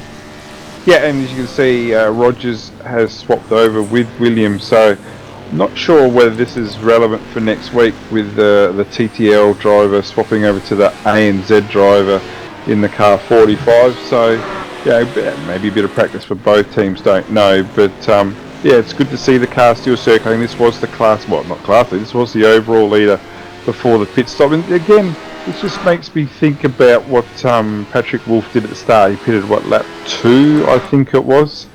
So whether that's a strategy call, thinking that he'll have to again pit, obviously, this lap or next, and see what his pace is like compared to Tyson's. Tyson's a pretty good stick in these things, from what I remember, does alright. I'm not sure he'll be quite up to what Josh Rogers was doing, but I don't think Tyson's going to be too shabby. Yeah, we'll keep an eye on that. We just saw Christopher Cash. He's coming out as well, and he just came out behind a Ford GT3, but got past him. Ronnie Nunes is also in the number 16 taking service. Borges Benez, I'm getting good at this, in the 73. Elliot Mem, not so good, in 13th. So looking at their times, Brenton, they're averaging anywhere from 31 seconds up to around about 49 seconds as the slowest. That's a decent chunk, isn't it? But what we have to remember is that next week it won't be like that, will it? It's going to be, I can't say what PRT and Coanda and Redline and Core. I've got no clue what they're all racing. I would think that the bigger teams will probably go for outright victories in the HPDs, but the times won't be that different next week. They'll be all over each other. I know Coanda had a very, very successful Le Mans 24 last year, and no doubt they'll be trying to back that up this year. So, over a long race, anything can happen, can't they? The good thing about this track is that the walls do seem a little bit further away from the track. It's going to sound a bit stupid, but there is room for error if you do go off. Yeah, that's right, and there's also a lot of room down these big straights for the faster cars to make those passes safely. And, let's face it, this track's built for multi-class racing. It always has been, and it's very telling by the amount of road each class can use, as well as some of the runoffs are a lot more forgiving as well. Yeah, exactly right. And, it's just such a part of motor racing history, isn't it? And so many, it's weird, because I'd love to see other cars racing, whether the F1s could ever race you, I've got no clue at all. But the only real coverage we get here in Australia of this track is the Le Mans 24, but I'm sure it's quite a well-used circuit, but we just don't see it enough. Yeah, well, I think it's used throughout the year, but it's also part road, isn't it? They open it up and for the highway, as we can see all the lines now, and you can actually drive along it. Yeah, I believe so. And if you go at the start of the straight, if you look over to your right, you'll see KFC. You know, the iRacing have actually tried to make it as realistic as possible, and that's what they do such a good job. So there is KFC on the right-hand side, I have seen, and a few shops over there. So yeah. Well, we're having a look here. Warren Pickering, Ronnie Nunes here, having a fantastic battle as they came into Indianapolis. They nearly touched, and again, Warren on the inside. He takes that position, but keep an eye on Ronnie because he's getting that toe, and I reckon he's going to have another crack at it in a minute. Well, this is a battle. I'm trying to think. It's got Warren's 13th, but I don't think that's quite correct. Let's go to my JRT and see where these guys really are. You've got him as 10th and 11th on mine. Yeah. So a minute 50 off of the lead, but that's going to about to come down substantially because Patrick Wolf, is he made his second stop yet? No, in pit lane now. So the car 71, the class race leader, is in the pits as we speak at the moment. So that's on schedule for him after his initial early pit stop. Yeah, you can see now Warren's got through Ronnie. He's just got past the Ford GT3 into the Ford chicanes, and for the 14th time here, Warren leads Ronnie across. But I tell you what, keep an eye on Ronnie as he gets that exit. He just seems to be able to get a faster exit than the RRT car at the moment. These things are pretty difficult to set up. There's so much to them. I'm not going to say that, there's a car's just gone home. I'm not going to say they're like the F1 because they're not, but they are right up there with the challenges that they have to set these things up. So there's so many variations to it, isn't it? You can have your car set to point, whether it's going to drive straight line, quick. I've got no clue, but there's so many variations, and these guys could have gone in different directions. One thing they will need to do right now is go like the clappers down this main straight, and I'm surprised actually that Pickering's there, but Ronnie isn't even using the draft. Well, he's the second half here, but certainly not on the initial exit. Yeah, you think he'd be tucked right in. He's now tucked in. Is he going to make a move? He is. Gutsy move here, and as they come in under brakes, there's a bit of a clenching moment there, wasn't it? You got to ask, does that need to happen? He wasn't really committed to passing, was he? He was just dangling there. Well, should I? And that's the type of thing where Pickering would have been getting a little bit edgy, going, well, I'm not sure what the next move is here. So, they both walked out clean. Ronnie was able to pull out of it nice and early, I guess. So, hopefully these guys won't get too tangled up. Yeah, and I tell you what, Warren had a lot of faith in Ronnie there and took his line. And, there wasn't a lot of leeway between the two. We were riding with Ronnie and I was waiting to hear the lift, and it didn't come. I'm thinking, this is a gutsy move. I thought it's either gutsy or it's crazy, but fortunately I'll put it in the gutsy camp for now. Well, the brakes on these things are very, very good, we know that. So,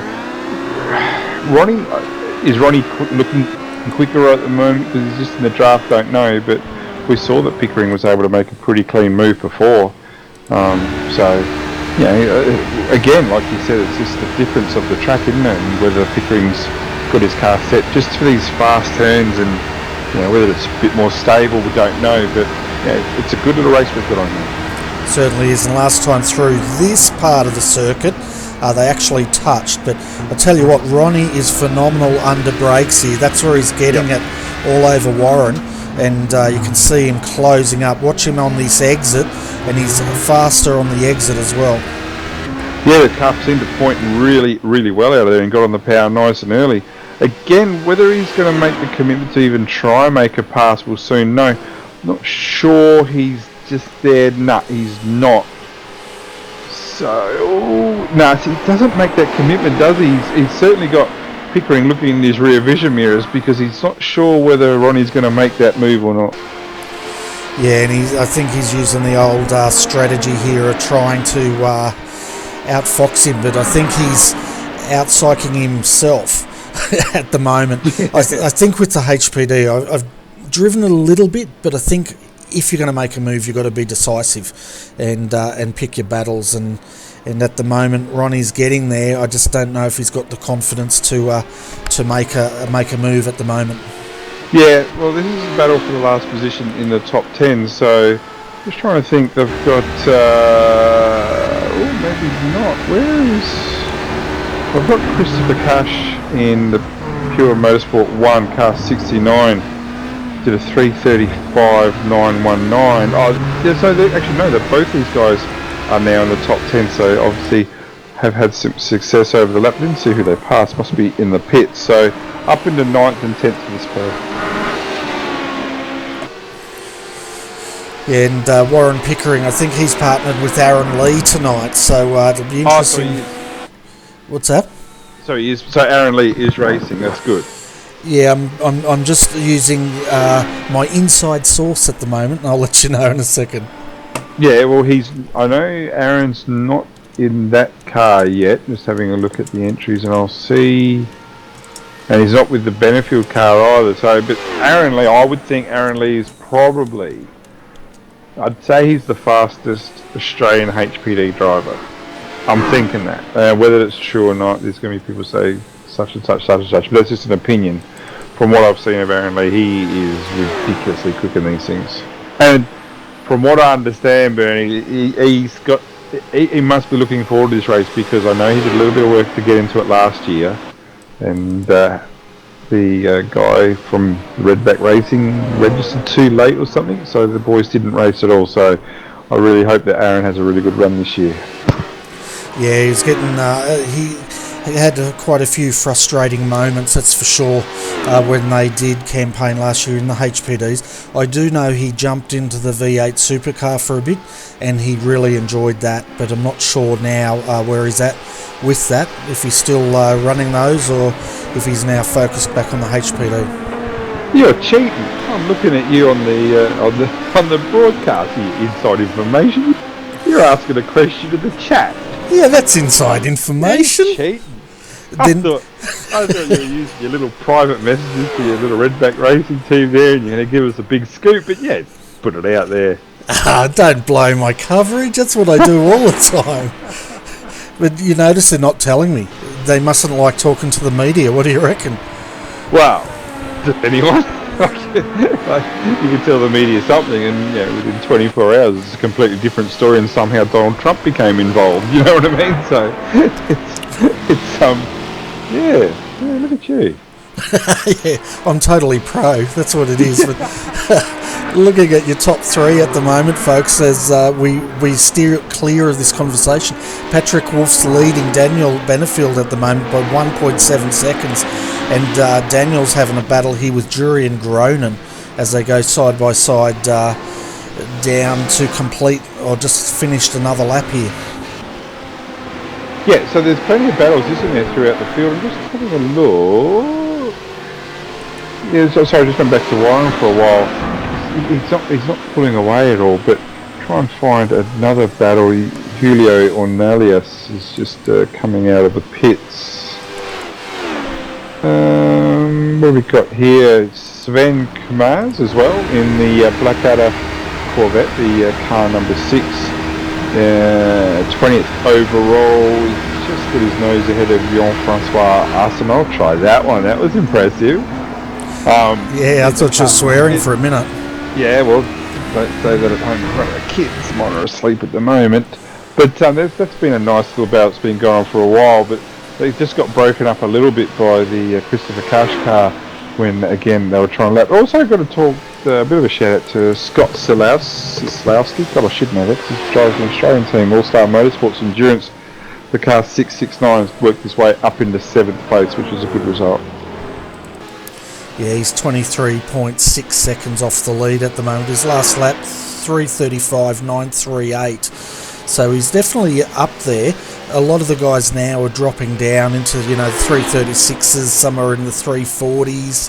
So the pace has definitely dropped off in Class A at the moment. This is a team, though, All-Star Motorsport's a team that's on the up, there's no doubt. Dane Warren last week took the pole position at Sebring for Scots, which was an outstanding effort. Had a few hurdles during the race.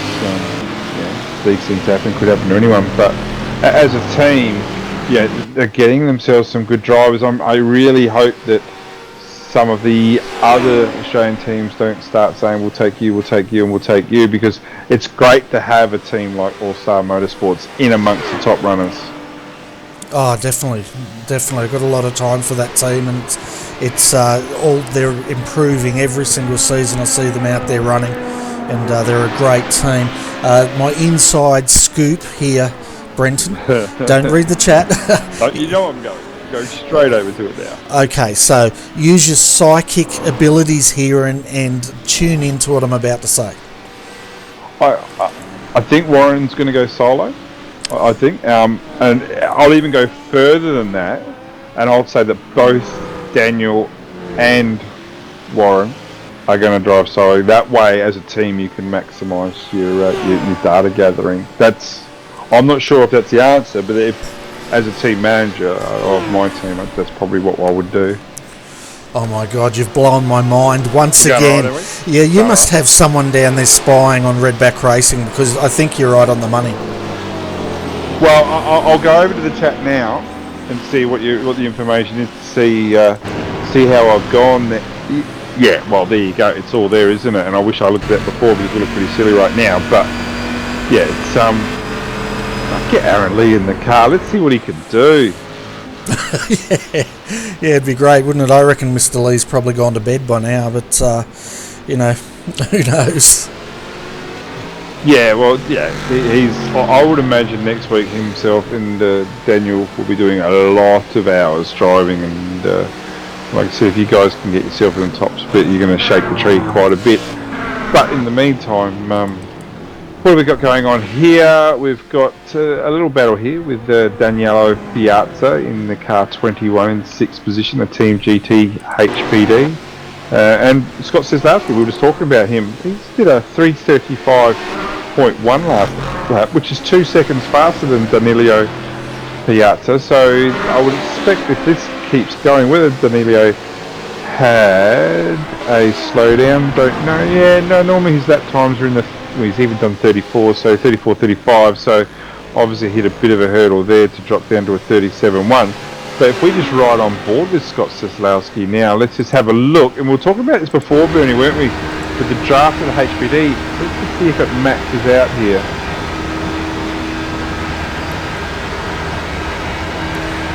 Yeah, 314 kilometres an hour he maxed out at. Yeah, I was on board. It didn't sound like he ran out of horses. It looked like he still had a few under the hood, but it just doesn't seem to be that big a draft, does it? So certainly making some ground now. I'm just riding on board with Scott.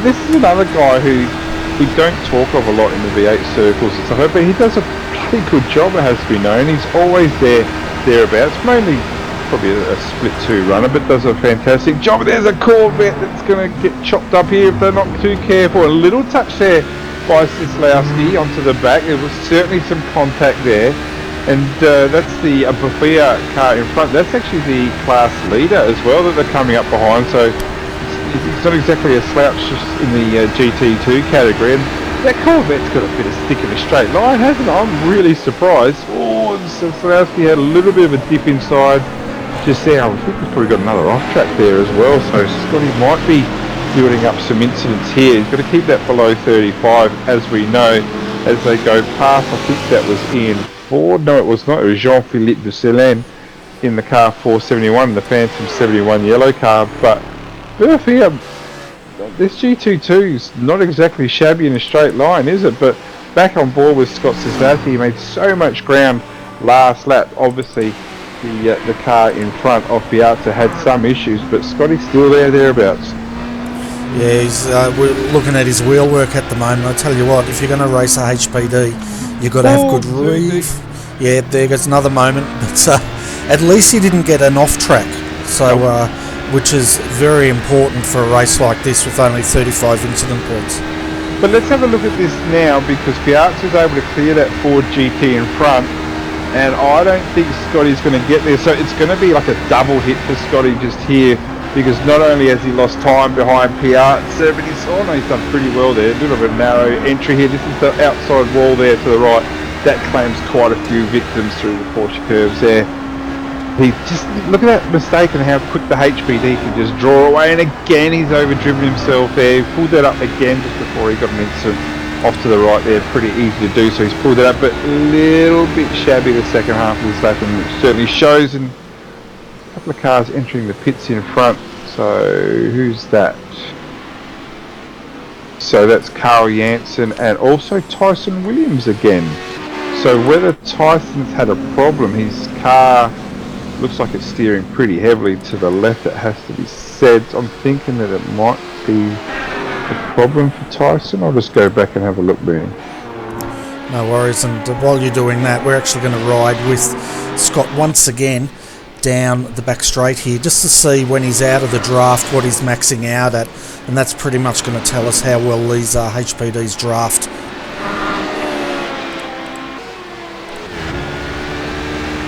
Yeah, I can't find anything that stands out for Tyson yet. Whether he's tagged another car, I don't know, but I can't.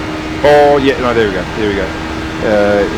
He certainly didn't come across as too major, but he's just outbraked himself into the PlayStation chicane and he's hit the ground. He's hit the curb pretty hard. Whether it's giving him floor damage or not, don't know, but it certainly didn't look like much. It certainly wasn't the worst driving mistake in the world, but he certainly paying a price. But he's already back out there, so I'd imagine he's had a quick repair. And I'd also notice that Rogers is back in the car as well. Okay, we'll see how he goes now when he comes back out. But the thing is with these HPDs, they're very fragile on the underside of these cars, and it doesn't take much to damage them. While you're looking at that, we also had a look at Scott Kozlowski here. He topped out at 313 kilometres an hour out of a draft, so these cars aren't getting a lot of benefit at all in the draft here tonight. No, they're not, and like yourself, quite surprised. I was having a look at the GT2 class, and we were talking about what was going on there before. It was quite close, wasn't it? But Jason Gerard, in the meantime, has really dropped off, like significantly dropped off the back of Simone Marcino, who in turn has really dropped off the back of Boafia. So, yeah, that's in the state of, half hour. We're actually at the halfway stage of the race. Bernie, halfway, Mr. Weemers. And Boafia's really drawn away from those two Aston Martins. Yeah, and I'm trying to look down to Class C. We haven't seen much of these guys. I'm trying to see who's actually leading. I think it's David Barraclough is still leading that class, from what I can tell, and Gabriel Lignini is second. Let's have a look at the leaderboard. 7.1 seconds back to War Dogs. Then ERT Hornets Yellow running in third, but I guess I'm not sure where Bo Elbert's entry is. Which car was that was in trouble? They'd probably be... Yeah, it would be blue, I think it was, and he obviously backdoored now after the... could have you had it at a worse spot? You know, if you're at Northschleife, it'd be worse, wouldn't it? If you'd just gone past the pit entry and you've been tagged, that would be just cruel to do a lap around there and try and keep it clean. But yeah, it's like I said, I'd rather it happen this week than next week, and no doubt so would he. But rather not happen at all. Yeah, well, that's right. But it's far better, as you said, doing it this week than the next week. That's for sure. So looking at the times of these leading GT2s, Boafia 348.4 last lap, Simona 347.9. So not a lot in him, and you do have to go back quite a bit to Jason Gerard now. Whether he's got some damage, it doesn't look like. It looks like it's a pretty clean Aston Martin, a 349.3, so just off pace. Yeah, we just and he's about to be more off pace. Was able to cheese at Ronnie, and then sorry there, Bernie, to jump in, but that was a very close moment there between Ronnie and Jason just there. Yeah, and we just saw Scott Kozlowski come into the pits. Even coming into the pits, he overcooked it and he slid through the gravel trap. So he's definitely put the hammer down But I'm not sure if you get any penalties entering the pits like that. We also saw Christopher Cush. He's working his way through. He's classified now 6th in class, even though the overlays say 7th. So he's on his way back again. Well, now I can tell you a secret thing here. This is a bit of inside information. I can tell you how many incidents Scotty's got, and you'd be surprised. Well, I thought it'd be a little bit high. He's only got 6 incidents throughout the race, so that's very, very good. And in fact, all the guys seem to be pretty much on top of their incident count. Maybe Bo Elbert, who we saw with dramas, he's the highest with 16 incidents. But there's still some teams out there. Brendan Tills has not had an incident at all, which is outstanding, isn't it? As and the leading PRT car, Patrick Wolf's only had the 1 incident, so some outstanding driving there. Yeah, fantastic. Well, you know, I'm going to get some more inside information soon, and then I'm going to see if my inside information beats your inside information. Okay, so I'll just go here. No, I'll just wait for you to type something up, do I? Yeah, no worries. I know what I'll type up in a minute if you're not careful. But I tell you what,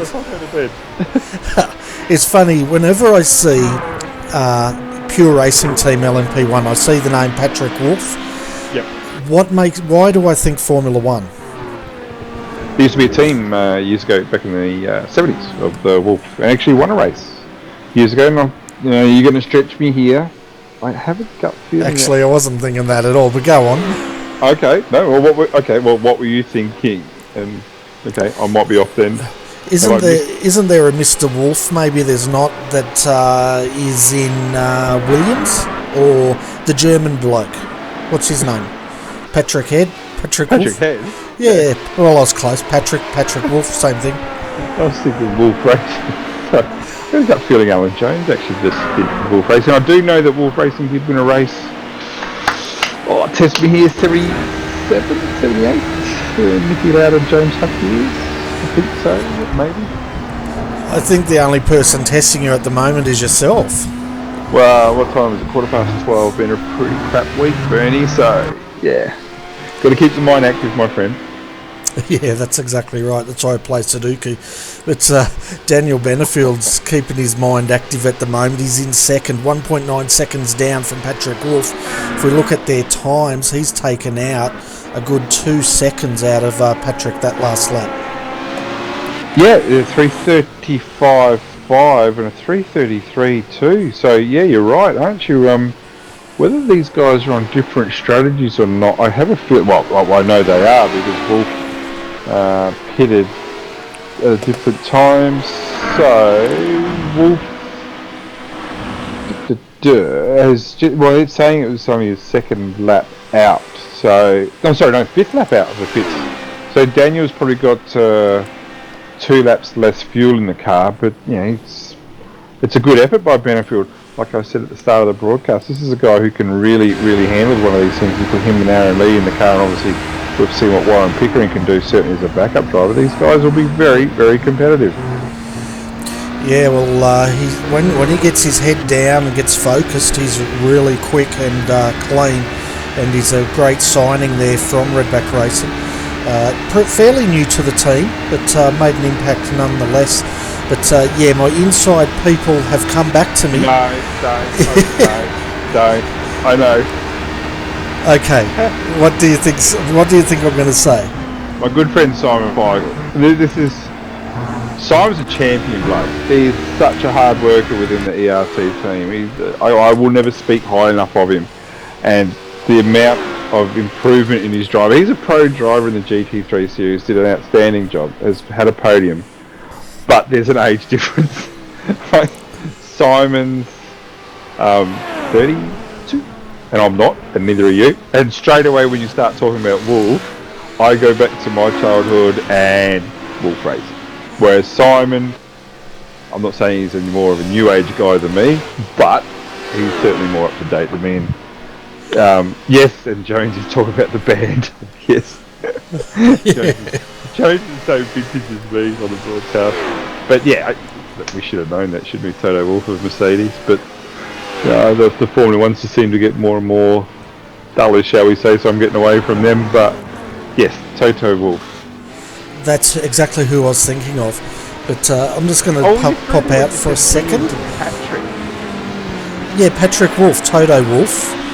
That's who I meant. Toto was a band. He was also a dog. Yes, he was. Yes, he actually was. What kind of dog was he there? There you go. A little one. Hey? A little one. What movie? There's No Place Like Home. Yeah, he was twice. Wizard of Oz. Yes. Yeah, all those younger ones out there going, oh, how bad is this? We listen to dad jokes all night. I haven't even started yet. But I've just got to pop out and get a tissue because you're making my eyes water with all your hilarious banter here tonight. Oh, yeah, funny guy. Anyway, we'll get back onto the race. And what we'll find is that Daniel Benfield he's making some ground on Patrick Wolff here, isn't he? And we'll have a look at the times as they go across the strike, what will be the end. Oh, geez, Wolff has hit that curb really hard.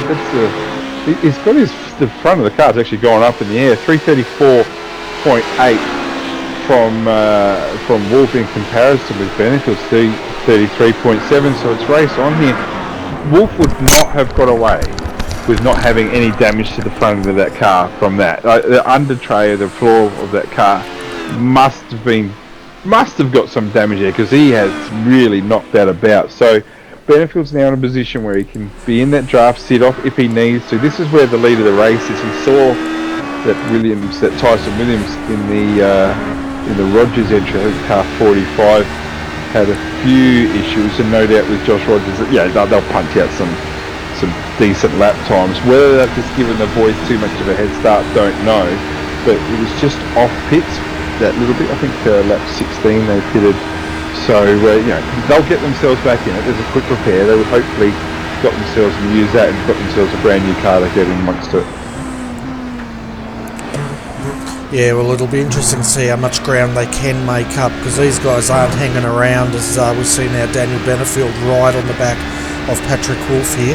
And it's going to be interesting to see if he's going to have a go after as they come into Mulsanne or if he's going to hold off and have a go coming up into Indianapolis. Yeah, it will. And well, let's not go too far astray from this Urian Gronin as well. Like, he was truckload back before, and he now can see these two guys in front. So whether he's using a different strategy in the pits, I don't know. Whether he didn't take tyres last stop, don't know. I'll have a look to see how much time he's used in pit lane in comparison. That was about the same time. So so nothing's changed there. So the Berlin Simsport, the car 127, has made some decent ground on these two. But Benfield now is all over the back of Wolff, isn't he?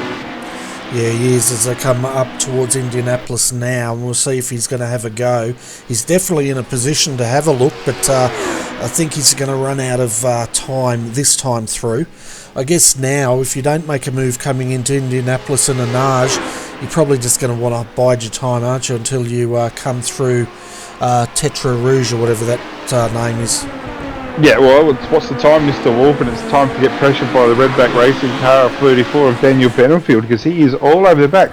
But again, all I see is that Urian Goran car, the Berlin Simsport car, getting bigger and bigger. I know last lap he did a 3:35, which was 2 seconds off, had to be said.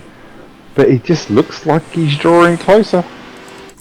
Yeah, well, we'll get a live gap as they come through the start-finish line. The gap was 4.13 seconds. It does look a lot closer this time through as now Daniel starts putting a blowtorch on the back of Patrick here.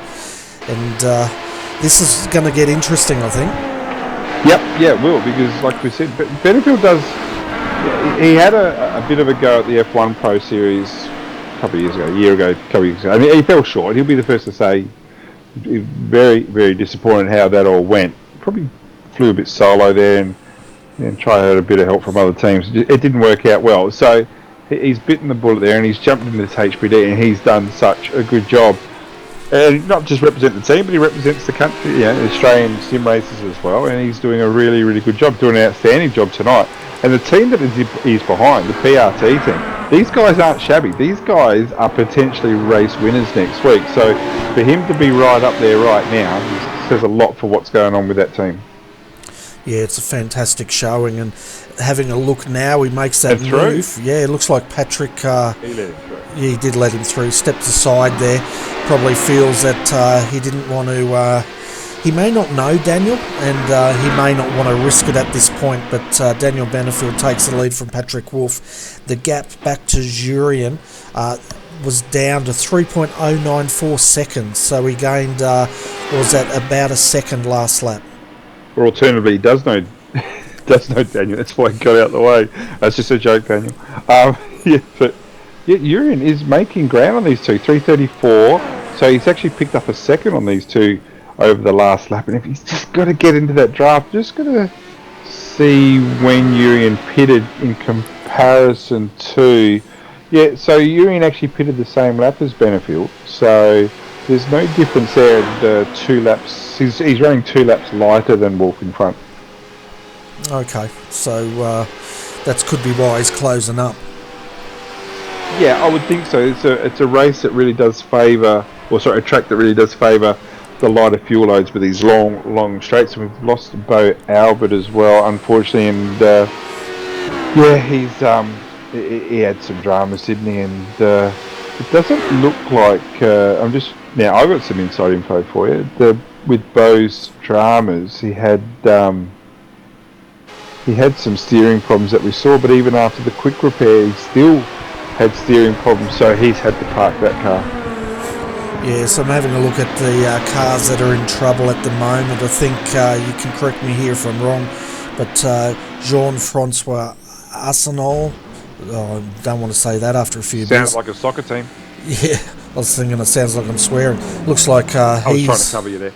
Yeah, looks like the number 50's retired. The number 29, Carl Jensen, looks like that car's being parked. Max Hempel as well. Dave Jensen, the 271. Jake Maloney, the 49. Elvin Neves in the 72. Zach Hanlon in the 37. And Sean Thompson, as well as Rob Sutherland. Looks like they've all parked it for the night. Yeah, well, I know with Hanlon, he got tagged pretty early by a slower car and did a quick repair, and then I think it was a driver error, was put pay to his night nice and early. He's actually going to be running with just him and one other next week in a 24-hour race. Good luck with that, I'd say. I wouldn't be able to do that. But, and a few others obviously had their issues. Sean Thompson had a disconnect we talked about. But look at this battle for the lead here, because Daniel Benfield made an error a couple of corners ago, and now Patrick Wolf's all over the back. But so is Jurien Goronan. This Berlin Simsport car has come from nowhere. He was so far behind we weren't even really taking him into account, but now he's almost close enough that he's going to be in the draft. He's just got to be careful he doesn't overdrive through the last chicane here. And again, Patrick Wolf hits that curve nowhere near as hard as last time, but I reckon Jurien's actually there now to be ready to get in that draft. Yeah, well, he was 3.09 seconds behind. He's now 1.2 seconds behind. So, again, he's gaining 2 seconds, and he's going all over the back of these guys now. Yep. And potentially we could see a new race leader here. Yeah, I'm not sure. Here we are saying he's 2 seconds faster last lap. I'm not sure he's got the outright speed compared to these two guys, but these two guys are battling away, swapping over, doing what they need to do. And Jurien's just running some really superb quick laps. He's got that car dialed up. The track's rubbering in nicely. Just a bit of chat over the radio there. Nothing too exciting. Just got to have a look at Jurien. His iRating's 3,200. So he's batting above his weight, and he's right there right now, isn't he? Yeah, he certainly is. He's got well and truly in the toe, all over the back. He's lifting. I was wondering, when Patrick stepped aside there, I wonder if he could see Jurien coming and thought, well, if he tucks in behind Daniel and don't fight, they might be able to pick up the speed a bit. Yeah, I don't know. Patrick had the overall pace early on, didn't he? And that's why he was on pole position, and it was quite clear of the field when he made that early pit stop. Another thing I was thinking of is that maybe he left his quali setup in the car as well, and didn't change over the race, and I know what that's like for an enduro. That's a complete nightmare. And if there's a fellow out there, if you're listening tonight, Sam Compton, to this, I'm still cursing you because there was a official iRacing Bathurst 1000 a few years ago where Sammy and I were teamed up in our V8, and I still to this day have no idea what he was thinking. But as he was just about to grid up on the car, he said, "No, he wasn't happy with the setup that we were running, so he wanted to change it." And he changed it to a Zolder setup. So we did the Bathurst 1000 with the shortest gearing and just the worst mongrel of a car you could ever drive. We still finished in one piece though. Oh, that's awesome. That's hilarious. But I guess you can laugh about it now. Oh, it sounds like you still can't. Sounds like you're still carrying wounds at the moment. No, Sam lives overseas. He lives over in Finland, I think, with his lovely wife and kids. And he came back and visited Australia earlier this year, and came up to sunny Queensland with Marty Carroll and Mick Cracknell and all the STC boys. And tell you what, I wanted to drive down from where I live. It's only a lazy 1,300k drive from where I live down south, and I would have hunted him down. It was a very painful 6.5 hours. That's hilarious. And anyway, I tell you what, one person hunting him down at the moment is Urian. He's on the back of him. We've got a 3-horse race at the moment, and it's definitely picking up here. As far as where we are, we've got 57 minutes of this race to go, and probably one more pit stop, maybe. How many do you think they're going to do? Probably one? Yeah, one. Yeah, definitely just the one, I would think. They'd almost be able to get home from here if they pitted close to it. But there's we haven't, let's face it, I'm stuttering like crazy right now, but we've done an hour and a half of racing, and the top 3 are covered by less than half a second. That's fantastic. Yeah, it's awesome. I love these endurance races. We find even in the 10 hours, in the last hour, we generally get a lot of close racing like this through the classes, mainly the top class. Yeah, I keep saying to you, Bernie, and you know that you've put on, buy a ticket. Buy yourself a ticket for the last hour. The 10-hour race tomorrow will be, gee whiz, the boys that are doing that race tomorrow have got such a heavy commitment. Oh, look at the traffic in here, and this is going to suit Benfield beautifully. Look at that. Just from, and the Ford GT guys have done their best to get out the way. You would think of both, but Durian got chopped up pretty badly there. And just from being in that traffic, look at the gap between Benfield and Wolf. What we want to see now, though, is that now that they've stretched out a little bit, let's see how quick Wolf can catch Benfield, and let's see how quick Urian can catch Wolf. Exactly right, and I tell you what, I reckon Patrick's already entered peak hour at Pitt Street there. Yeah, it was all happening at once, wasn't it? And it's probably about one of the worst places you could catch up them, but no harm, no foul, and they all got away with it. And look at Patrick, he's able to get right onto the back pretty quickly of Daniel Benfield there. Yeah, and Urian's closing up, but of course he's not closing up as much as Patrick did, but he will close up. I reckon, looking at the speed differential there, Patrick's definitely the favourite at the moment to take out Class A if they don't have an incident. Well, Patrick's going to hand the keys over to Jonas Wallmeyer, who is not shabby at all. Well, Jonas looked like he's booked to drive, unless he's just going spotter for Patrick. But like I said, for guys like PRT, it's not the result today. Like, yeah, look, they'd love to win, hooray for them, congratulations. But it's more what they learn out of today, and things like your tyres are going to be so important. Yeah, we've learnt that how long they can go per stint, things like that. Yeah, and that's exactly what a lot of teams will be doing. They're using this, as we said earlier, gathering their data. They'll come back tomorrow and probably do the 10-hour and tweak the setups a bit through that, get more data, and then take that to Le Mans 24 hours the following week. Look, don't get me wrong, I love my iRacing, love sitting in the sim, but that's a bloody lot of racing at 2.5 hours tonight, 10 hours tomorrow, 24 hours next week. Yeah, I'm getting sore just thinking about it. Yeah. Well, I've done one endurance race. I'm proud of that. I have done one, and I'm not proud how it went, but it was basically, I think it was a 4-hour, and I was all G'd up. I jumped in the car, I did one stint, I parked it and said to the co-driver, I'm done. And he never teamed up with me again because he did his first stint. I did a stint, then he had to double stint it to get it home because I was done.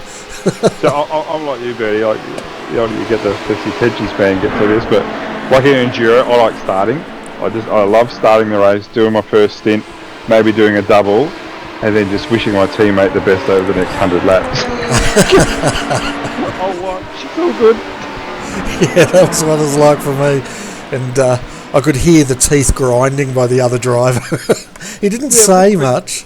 That's when you just take your headset off and say, yeah, I'm going to go do something. Just walk away from it. Yeah, all I could hear is, you sure you don't want to have another drive? Yeah. No, right there. It's all good. You're doing a good job. Talk them up. Encourage them. When they're in the pits, tell them to stand up, stretch their legs. That makes them feel better for the next 30 seconds. Then it starts cramping up again. So yeah, I don't think I'll be doing any more enduros for a little while, but now Patrick Wolf's on the back of Daniel, and I'm sorry folks, we're focusing in on this because this is where the action is, but we'll definitely give you an update on Class B and C and see where the battles are going on there. But at the moment I just can't take my eyes off these two. Now Jurian's having a crack at Patrick. Yeah, he is, and I'll actually jump on board with the Class B, and that's closing up Buafia with a 47.9 last lap, 16th outright, and Simone Marceno for the ERT team has made some decent ground, and if anything, Simone is actually being held up by Stephen Grimer in HPD in the car 53, and they've also got, who's that behind Elliot Meme, do not know. Meme, we'll call him Meme. In 9th position overall for Blackadder Motorsports. So the Class B, they're not racing hard neck to neck right now, but there's certainly some gains made by that ERT car. We're just having a look up front here. Jury and Patrick are battling. They went side by side through the first chicane, and they used the War Dogs Ford GT3 to box each other in. And we've got a car in the wall down there. It's a blue and red one facing the wrong way, no front end on it, but not sure who that was as we follow this battle through. But yeah, they were definitely using that Ford GT3 to box each other in. And I'll tell you what, the guy in that War Dogs entry, he must have been looking in his mirrors and his eyes would have been as wide as dinner plates. Yeah, well, one thing we haven't seen a lot of is cars in walls. So we were talking about before, quite a large runoff in the area in most of the track. But yeah, it's been quite a clean race. But the action's still up the front, and we actually have had a position change. Whether you talked about it or not, I'm not sure. I was a bit zoned out there for a while. But Julian Grennan has moved himself up into second and is getting himself to a position where he can battle for the lead. Yeah, he made that move down the back straight through the second chicane there, and that's where I was saying, they were using that Ford GT3 to box each other in, but they went too wide through that chicane, would you believe, with the Ford GT3 in front of them, probably trying to work out where he could exit stage left. Well, out of these guys here, I would think Patrick Wolf's probably got the better resources behind team-wise, and probably has done more miles in the HPD than I don't really know Julian, I'm not going to lie, but I know Patrick Wolf does a lot of running, but he just does seem to be tailing off. Now, whether that's a strategy thing to fuel, do not know, but we are under an hour to go, so I am surprised that our pole man does seem to be dropping off pace compared to the other guys, mind you, like I said, are running a little bit lighter and will be pitting fairly soon. Maverick, there we go. Julian is pitting as we speak. We'll keep an eye on these times too, because you could be right. Patrick might have stepped aside to get into Daniel's toe, save fuel, knowing that the final stop he can jump them in the pit window. Well, it was just unusual, wasn't it? Lap 2, I think Wolf decided to do a pit. Now, whether that was because, like we thought, it was a quali set, don't know. But it wasn't a long stop, you know what I mean? It didn't seem long enough to take on a tank full of fuel. So, not sure whether it was because of that or whether it was a strategic call. So it comes alive later in the race. But here he is, second place, 336.8 last lap. That's 1.3 seconds off of what Benfield brought to the table. So, Yeah, it's one to keep an eye. Look, if I was a betting man and Ladbrokes were open right now, you'd probably put your money on Wolf. And there's no reason for that because Benfield's quicker, but it's just a gut feel. Yeah, in the last pit times that these guys did, if we look at Patrick Wolf, he did a 31.5 second stop. Jurien did a 31.5 second stop. Daniel Benfield was a 33.3 second stop. So keep an eye on that. I'm just trying to look. It looks like Jurien might have jumped out of that car, and I'm trying to work out who's jumped into it because I can't see him at the moment. Well, we'll have a bit of a look-see for us. I think it could be Tobias Schultz. Would that be him? I was actually just about to say that, but I just want to confirm it. Where's that car number gone? Yeah, Tobias Schultz has jumped into that car. So yes, you're spot on. So yeah, Jurien did a really good job, didn't he? He brought that car in second place, and after his 26 laps that he's completed. So really, really good job there for Jurien. So he should be pretty happy with his day's work. Oh, definitely. He brought it right up to the competitive end of the race, that's for sure. Now, Tobias, of that 127, 46.9 seconds was the service. So that's quite a slow stop. They've done a driver change. We know Daniel probably won't do a driver change. I'm not expecting him to. I'm not expecting Patrick to either. So it's going to be, I think it's coming down to these two now for the Class A. Yeah, and I also noticed that Warren Pickering, his day might be done. He's been in the pits for a long time, unfortunately for him, the car 102. So that's a shame for him. He's certainly dropped off where he was before, as the Suicide Squad have just exited the pits. So all the pit crews are no doubt more comfortable now that Suicide Squad's not there anymore. And also going back to Class B, 48.7 for Buafia compared to Marcino's 47.2.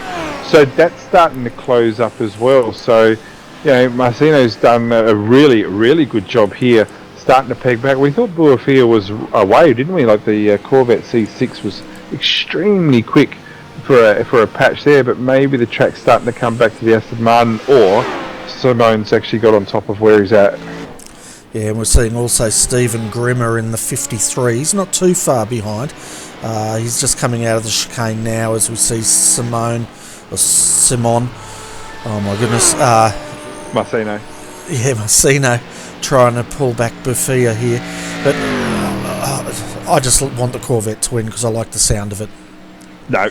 You want the Aston Martin to win because it's an ERT car. But the thing is with Stephen Grimer there in the 6583 Racing in the HBD, these got the two GT2 cars are actually pulling away from him. He's actually quite a bit slower than the two Aston Martins. Then what we've got here is Bo Elbert has come and joined us just for a quick little interview. Bo, welcome to RRTV's broadcast of the Le Mans 2.4 hour race. And mate, the ERT Hornets blue car had a few dramas tonight. Looked like you got tagged exiting. Looked like you might have had a bit of exit problems yourself, and that really was the start of something. Tell us a bit about it. Hello, Bo. He's got no words, man. Yeah, well, it must have knocked the wind out of him. He got hit so hard, and hopefully he'll get his mic working, and no doubt he can chip in when he's ready. He's just disappeared for a while, but we'll get back to what's going on here. And Marcino again, I'll just jump on board for a while. This beautiful Aston Martin, and Bo's just left us for a second, so obviously he's got some issues there. But if we jump on board, Marcino, and Buafia is all in his sights now. He's locked on target. He knows where he needs to be. There's still a good 40 minutes left in this race, so plenty of time to make gains. Yeah, we can see Buafia just ahead of him there.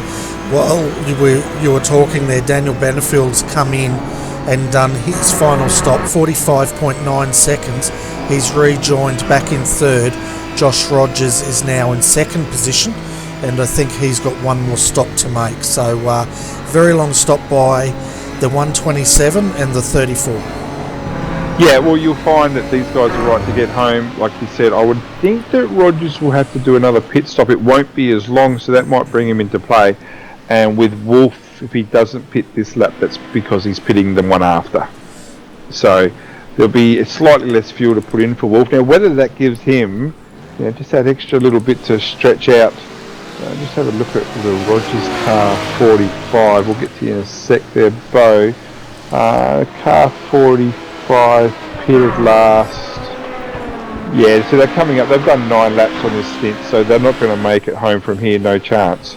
So there's another pit stop coming, and whether Rogers keeps in the car or whether Williams hands over. Let's see if Bo's ready. Not yet. No, he doesn't like working in this room, apparently. His TS is working, Bernie, but it's not working here. Yeah, you might want to just check the bind button on the audio there. That's what normally affects them.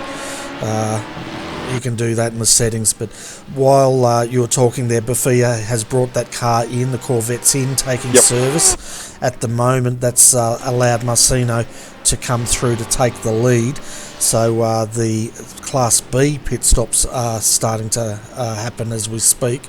Be interesting. I think Jason Gerard in the 401 is also taking service. Yeah, he is, and also behind them, the next in class, Sven Kamaz for Blackadder C6R is also pitting. So this will be their last stop, and it is a long stop, isn't it? So Biafia is out of the pits now. So lap 27, he's just finished his second stop. What was his pit time? Where are you? There you are. So 1 minute 18 in the pit. So that's a long stop, isn't it? And we'll see what Simone is able to do. You would think he's going to take at least 1 lap less fuel on board. Yeah, and Patrick now, we can see that strategy unravelling, well, not unravelling, coming to the fore. We saw him tucking in before. We thought he might have been fuel saving. He's going around again, so he's got a good 2 laps over Daniel Benfield and a good probably 3 to 4 laps over the 127, which is Schultz is now in that car. Yeah, well, go grab yourself an Asper spray there, Bernie. You got the wheezies going on at the moment, buddy. But it is working for Wolf, and this is what we were saying with the first couple of laps where after he pitted. Rogers in the 45 is pitting. The interesting thing is here where he changed back over to Williams. Not so sure, but this was the car that was in second, but not a pit friendly second, so the rest of the field will find their way through. But at the end of the day, it's still a car that's getting itself to the finish line, so that it'll be congratulated on that. This is, Rogers is, let's face it, he's unbelievably quick, lives on his sim, does such a good job behind the wheel for sure, and doesn't look like he's getting out. It doesn't look like there's any damage to the car, any major damage to the car, so no need to have a fix there. But, it'll drop him down, but the TTL team will learn with their tyres and all that for next week, and they'll put in a strong show. They'll be in the top split, you can be sure of that. And they'll put in a real strong show next week. It's a team that doesn't have many. Well, they got 10 to 12 drivers, but they run deep as well. Like the drivers they got are all pretty good quality. Yeah, and I was just letting the guys know I don't have asthma. I've got hay fever, believe it or not. Hay fever. Yeah, and my nose is running like crazy at the moment, just trying to patch it up. One of the people there was saying my heavy breathing's annoying. Yeah, it is. Some people find it exciting too, but we won't go there. No, we really won't be. So we're waiting now for Patrick Wolf to come in. He's just come through Mulsanne now, and I'd expect him to come in this round, really. I can't see him staying out too much longer. No, well, if he's on schedule, I'll move my microphone away. I'll take on board what Ronnie says and what Scott Lamarck says. I'll have absolutely nothing to do with Scotty, sorry. So get yourself back in that hole. Scotty Lamarck had a really good week this week. He won the V8 Dev Series, the OSR Dev Series, did a really good job. And I think we might have Bo Elbert with us. Do we have you, Bo? Fingers crossed we do. We do. Bo, welcome to Redback Racing TV's broadcast of the Le Mans 2.4. Mate, dramas. You look like your race pace was pretty good, but then it all fell apart midway through the race had a bit of a tag, and that looked like a really, really long lap with steering damage. Yeah, unfortunately, I was off to a pretty good start. Qualified the car second, and managed to get into the lead on the first lap, but got a little bit too eager, I guess you could say, and got a slowdown penalty, which dropped me back to second. Had some great racing with some of the guys in the Fords, which is a fantastic car to race. So raceable, and it's perfect down the straights with all the slipstream you get. But just probably about 3 laps away from my first pit stop, I sort of overshot the Ford chicane, copped a hit from one of the HPDs. Sorry to them for ruining their race if I did as well.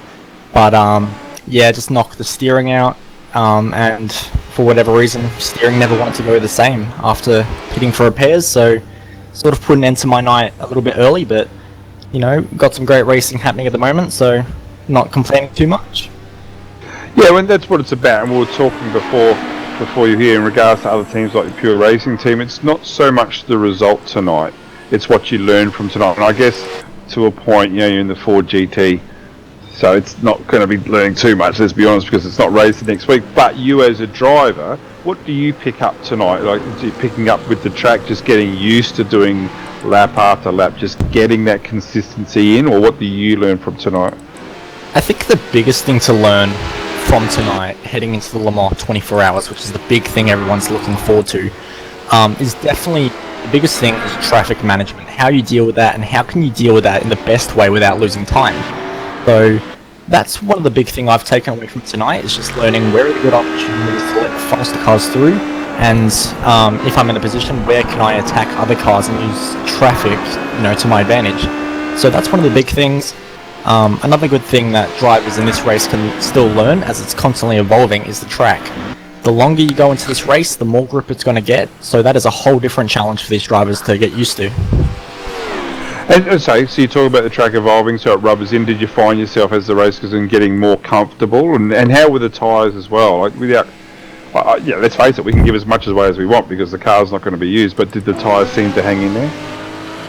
Yeah, definitely. There was a bit of a phase in the middle of the stint where the rear would start dancing around on you, but as the fuel load came down and the track still continually evolved, the car definitely picked up, so I wouldn't be surprised to see a few drivers in this race go the whole race without a single set of new tyres. It's definitely doable, but you might see a few people roll the dice and in that final stint take tyres, but I think with how the track's evolving, you could get some interesting strategies come by the end of the race. And looking forward towards next week, the 2 new cars coming out, the Ferrari and the Ford GT. What's your thoughts so far, and what's the team's thoughts? Where are you looking towards? Obviously, it's going to be a pretty hectic week. Car being released Wednesday night, Australian time, I think it is. It's going to be a lot of hands on deck to try and get that car up to pace, or whichever car you choose. Yeah, well, it absolutely is. I'm a little bit disappointed, I won't lie, that there's not a third choice, which is the Corvette. I'm not biased by any means, but go Corvette.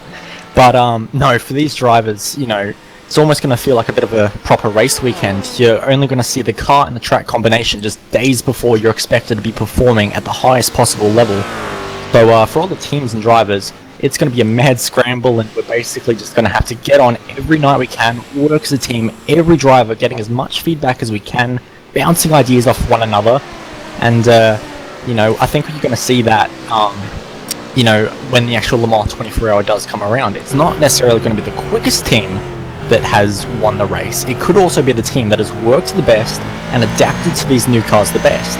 So you could see some interesting results on the 24 hours because of this situation. But I think regardless, we're going to get some fantastic racing with these new cars. I think everyone's excited, so we should get some huge fields as well.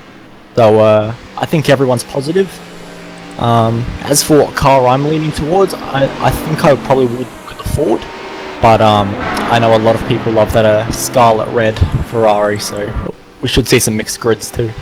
As far as I know, you're in the Evolution Racing team, and you just said the word Ford, so for all those out there, Bo Elbert's actually now looking for a different team, effective immediately. No, and you have moved to the RT team, and you're in the Hornets program, and just quickly, without blowing the trumpet, how's that worked out for you? It's been pretty good. There's a lot of talented guys in the team. Not Brenton, of course, but there are other guys that are very talented. And, just to be able to look at their telemetry and just talk to them and, get ideas, it's really helped, not just me, but every single driver in the team evolve to a new level. And I think that's only a positive thing moving forward. Because, we build a stronger relationship with the team because we're all working together, but we also get to improve ourselves as drivers. So it's all positive, this is Hornets program. Well, mate, considering you just got the sack twice there, mate, unlucky tonight. No, hopefully the team will go well next week, and no doubt, we'll see the name Bo Elbert. Bernie, I'll tell you right now, watch out for this guy, Bo Elbert. He's just come from nowhere. His rating's up to about 4,800 or wherever it's at. But this is a guy who improves. Last night he drove a V8 race. He's never driven the V8 in a race before, and was straight away doing competitive 209s at Road America in what was an outstanding effort. So, Bernie, keep your eye out for Bo Elbert. Yeah, no worries. I was really impressed with your debut in the V8 supercar last night, Bo, and well done, mate. If you ever get fired, well, I'll he refer has been fired, Bernie. It's already happened. Well, I can refer him not once, to twice. Ah, well, Yeah, twice. well, that's normal. I wouldn't worry about it. Brenton fires people all the time. He tried firing me tonight. It just didn't work, did it? Damn it. I'd be in better sleep by now. Yeah. And while you guys are having a chat, bit of an update in Class A. Patrick Wolf brought the 71 in. He came out in front of Daniel Benfield. Well, Jonas Wallmeyer jumped into that car, came out in front of Daniel Benfield. Unfortunately, Jonas went through the first chicane and he's now in second, but he's not that far behind, about 1 second. Yeah, Jonas has got a fair bit of talent. We'll say thanks to Bo before we go. Bo, is there anybody you want to thank at all? Any sponsors or anyone you want to thank at all?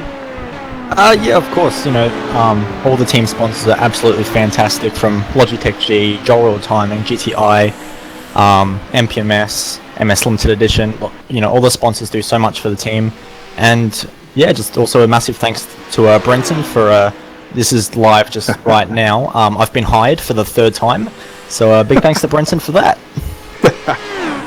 You know what impresses me even more there, thanks for that, Bo. You know what impresses me, Bernie, is that it takes me ages to get my drivers, the team's drivers, to get those sponsors right. And Bo's just ran off. Ian Ford and Luke Harvey are an absolute disgrace when it comes to doing the sponsors thing. And here's Bo just rattling that off. So that's pretty impressive. So good job, Bo. And we'll catch you, and good luck next week. All right, thanks, guys, and have fun broadcasting the rest of the race. Cheers, mate. Bo Elbert there. That was pretty impressive. Yeah, I actually, normally when I interview Ian and that, I'm sitting there and I say, you've forgotten someone. I normally know the sponsors he's forgotten. I hear him so much. Yeah, exactly. So, no, did a good job. But Jonas Wallmeyer, let's not give up on him. Yeah, he made a bit of a mistake. I'm not sure whether they took tyres or not. And we heard, Bo, talk about that the probability is that the guys won't take tyres at all. I'm not sure that's the case with the HBDs, don't know. But Jonas Wallmeyer, he's not too shabby, but Benfield would be in that rhythm, you know what I mean? There's nothing new to him happening at the moment. It's just lap after lap consistency. Start of lap 32. Now looking at Jonas's time of 3:34.4 and looking at that. So it's a 10th out of Benfield, so already the pace has been shown by Wallmeyer. Whether he can get there or not in the next 28 minutes is to be seen. Yeah, that's right. I think he can get there. Yeah. Quite honestly, when you put a new driver in and they've got to settle in the car, I think that's all it was. Cold tyres coming into that chicane, and once he gets into that rhythm, I reckon he's going to close that gap. It's only 2.1 seconds, and he's not going to get the benefit of a draft because these things don't seem to draft that well anyway. But yeah, I'd like to see him close up. I'd love to see Daniel win it because I'm a bit biased that way, but I'd also like to see a good battle for the viewers. Yeah, absolutely. Good to see the Aussie flag flying. On the other hand, as quick as Wallmeyer and Daniel are going, go back to Tobias Schultz, and we'll talk about Berlin Simsport really coming into it. But unfortunately, Tobias has had a pretty rough start, hasn't he? A 3:40, then 3:46. So obviously had some dramas there. That's almost a spin, really. That's 11 seconds off of his pace of a 3:35.8. So that's pretty much put him out of contention. You would think he's pretty much backdoored. What's he now? 26 27 seconds. No, it's not going to be right. Yeah, it says 27 seconds, but I don't think that's totally correct off the lead. Yeah, and then looking at Class B at the moment, we've got now I can't even pronounce the last name. Massino leading at the moment, and then we've got who's second? That would be Bafia. Yeah, and he's dropped quite a long ways off, hasn't he? That's a big change, isn't it? Actually, I'll jump on board on JRT and have a look at their their pit times, because that's a significant change in position between the two. Simone, yeah, that's a bit dicey there, but Simone's pit stop looked like it was quite a bit quicker, so quite a big difference made in there. I'm also looking to see whether Caradane's made a mistake. It doesn't appear so. So that's all pit stop. That's all strategy. So 353, 442. Yeah. So 12 seconds difference in the pits. 12 seconds. So that is massive. It certainly is, and that's one thing ERT does really well is the pit strategies. I say it every time I broadcast. Keep an eye out for you guys when the pit strategy comes up.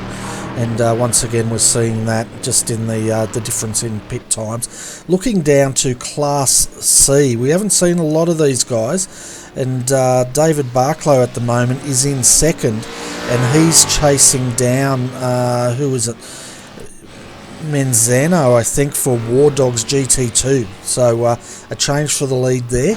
And again, if we look at those pit times, War Dogs did a 45.3 second stop. Barclow for the Talk Freak Racing, 54.2 seconds.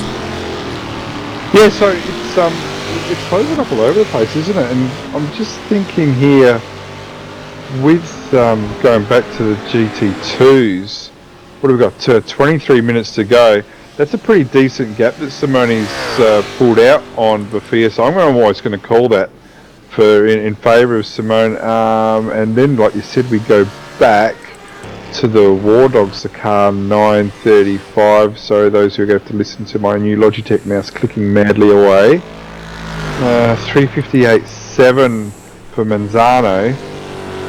And we still got Barraclough behind in 26. So he's obviously just come out of the pits. So there's been a position change there from Barraclough, who's been leading the greater majority of the race in the Talk Freak Racing Anage race. In this field. Yeah, definitely. I'm also using a Logitech mouse here. That's what the viewers can hear clicking. I'm going to put the challenge to you, Brenton. Yep, go. Go to Logitech and ask them, do they have a clickless sounding mouse I can use? We need a stealth mouse here. Well, Logitech G have been fantastic supporters of all sim racing, not just the team. It would be hard for me to get another brand new mouse and keyboard and all that right now, because I've only just got one. It's a few months ago, but their gear's fantastic. But with my new Logitech headset, I didn't think it'd be as much of a problem, because with the old microphone I used to use, it was right next to it, so it's kind of a bit more away from it. Yeah, well, I'm sort of, now I've got this this mouse, I'm leaning ways back trying to not do any camera work. But I'm gonna ring Logitech tomorrow. I'm gonna say Brenton sent me. He said you got a stealth mouse that you can help me with. Well, I'm sure they've got one. I don't know what G number it is, but I'm sure we could find out for you. We can get back to you. Yeah, no worries. Either that, or I'm just going to get a big piece of foam and I'm going to wrap the mouse in it, and then it'll probably squeak, won't it? Well, it's funny. I used to actually, way back when I was doing broadcasts for Apex, I used to actually wrap my arm with a towel over the top. I used to have a towel over the top just to dull it down a little bit. Okay, well that might be worth a shot, because I know my breathing's pretty bad, and I apologise, folks. I know, whenever I get feedback, I always take it seriously, and I do try to make it better, but I might try a towel next time, see if that works. Well, the folks at the old person's home, they love your heavy breathing, Bernie. They love it. They listen in every week, and I'll leave you with that. Yeah, well, it's 1:11 a.m, so if there's any old people in the home, they should be in bed. Go and have your cocoa, wrap yourself up, and leave the broadcast on, and I'll lull you to sleep. It's been a long day, hasn't it? But getting back to the racing, and we go find our race leader. Where are we? Just lost him for a sec. No, he's up there. 1.9 seconds is the gap from Daniel back to Jonas at the moment. Yeah, hang on 2 secs. He's not coming up on my screen. Well, actually, the gap is a lot closer There this we go. time by. Yeah, so they're about to come across the strike. End of lap 33, start of lap 34. And the pressure's starting to heat up, isn't it? This is for the overall lead. Don't forget 34 flat compared to a 33.8. It's another 0.2 of a second here. This is where the race is going to be for our next 19 minutes. Because this is a race for the ultimate, prize, the grand win. And again, it's towards next week. These guys, like I said, they'd love to win, but it's what they're going to learn. I'll tell you right now that the PRT team and the Redback Racing team are going to get some outstanding feedback for running 10% of the race already tonight. Yeah, especially if they come up against each other in the 24-hour, they'll also have a bit of an idea about the different drivers, the styles of the drivers, and a bit of an inkling about the strategy they've used tonight. Hang on, I want to know what a noise gate is. That's got my attention. Yeah. So do I. That's why I asked. I said, what the heck's a noise gate? I think it's like... Watergate? Yeah, that's what I was thinking. Yeah, you should know Watergate. We were both around when Watergate was happening, Bernie. No, I wasn't, mate. You were? No way. I wasn't even born when that happened. I'm young, mate. People met me and they were astounded how young I am. Yeah. I'm coming down to Canberra at some stage this year. I'll drop in and say good day. Actually, I just came from Canberra. I was actually in Canberra in January this year. I should have actually dropped in and say good day. It was a bit ordinary of me. Yeah, I reckon. If you're down here, pop in and you can see how youthful I am. Yeah, and see how non-youthful I am. Jonas Wallmeyer has got it to 1.3 seconds, so he's not quite in the draft this lap on lap 34. Look, this time next lap we're going to be talking about his gains are going to be starting to get more and more significant as he goes on. It doesn't look like there's too much traffic in front, so these guys have got a pretty clean run for the next few laps at least, so we'll get to see some genuine race pace from Wallmeyer. This guy's all class. He's a pro driver. His iRating is over 7,000. So he's done the hard yards. He's done the laps. Very, very good driver for PRT. He's a proven performer, and he's doing a good job chasing Daniel Benfield, who has to be said is doing a really, really good job holding him back. Yeah, and the lap time last time through 3:33.875 for Wallmeyer. Benfield 3:34.097. Also, you've got some homework to do now, Brenton. I'd like to order a Logitech M220 or an M330. Apparently are completely noise-free. So get to work, get on that phone, and see what you can do.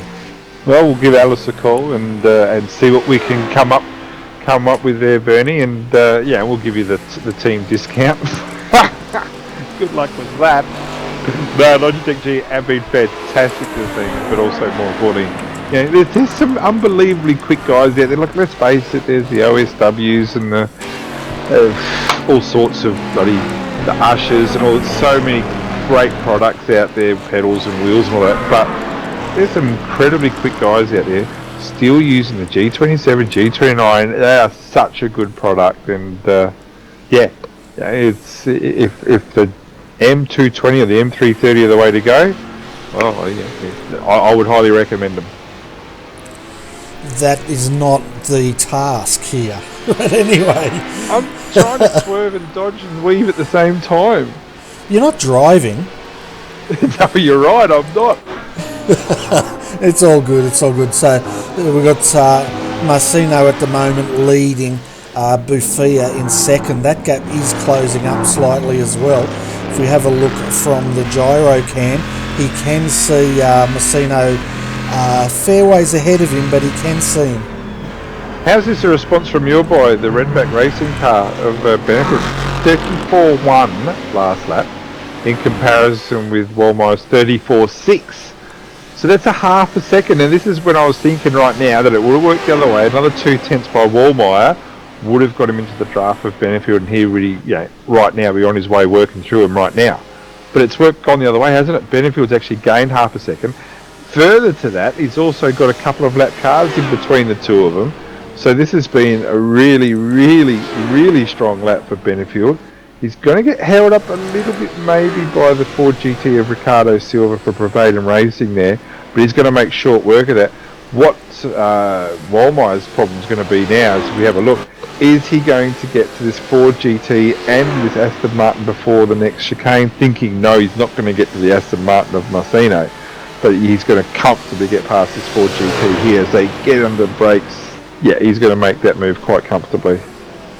Yeah, and that's the thing with Benfield. When it comes to lap traffic, he does take risks, but he does it to maximise that gap, which he's done once more. You can see now Walmeier coming up behind the Class B leader Marcino, and Marcino in return is trying to get past that GT3 ahead of him. He lets the HPD through, tucks back in, and makes the move. So good thinking there by Marcino. Yeah, well, like I said, a very experienced driver. Was with Movano racing as a pro in the BGT series, and then came over to us about a month and a half. Yeah, and like I said, I've already talked earlier, has done some unbelievably good things for the team. Just, it's, like I said, very encouraging, very, very positive person to have on board, and really that was the goal of the team, to spread its wings more internationally. And he's our true first international driver, so he's done a fantastic effort. But by saying that, where is... Yeah, so Walmeier 34.6, he's really dropped away badly from Daniel Benfield, to the point where Benfield's looking very, very comfortable here all of a sudden.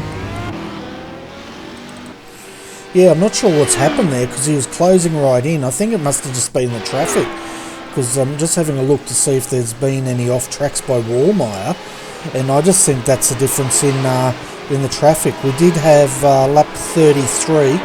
Walmeier did have an off-track back then, but nothing this lap.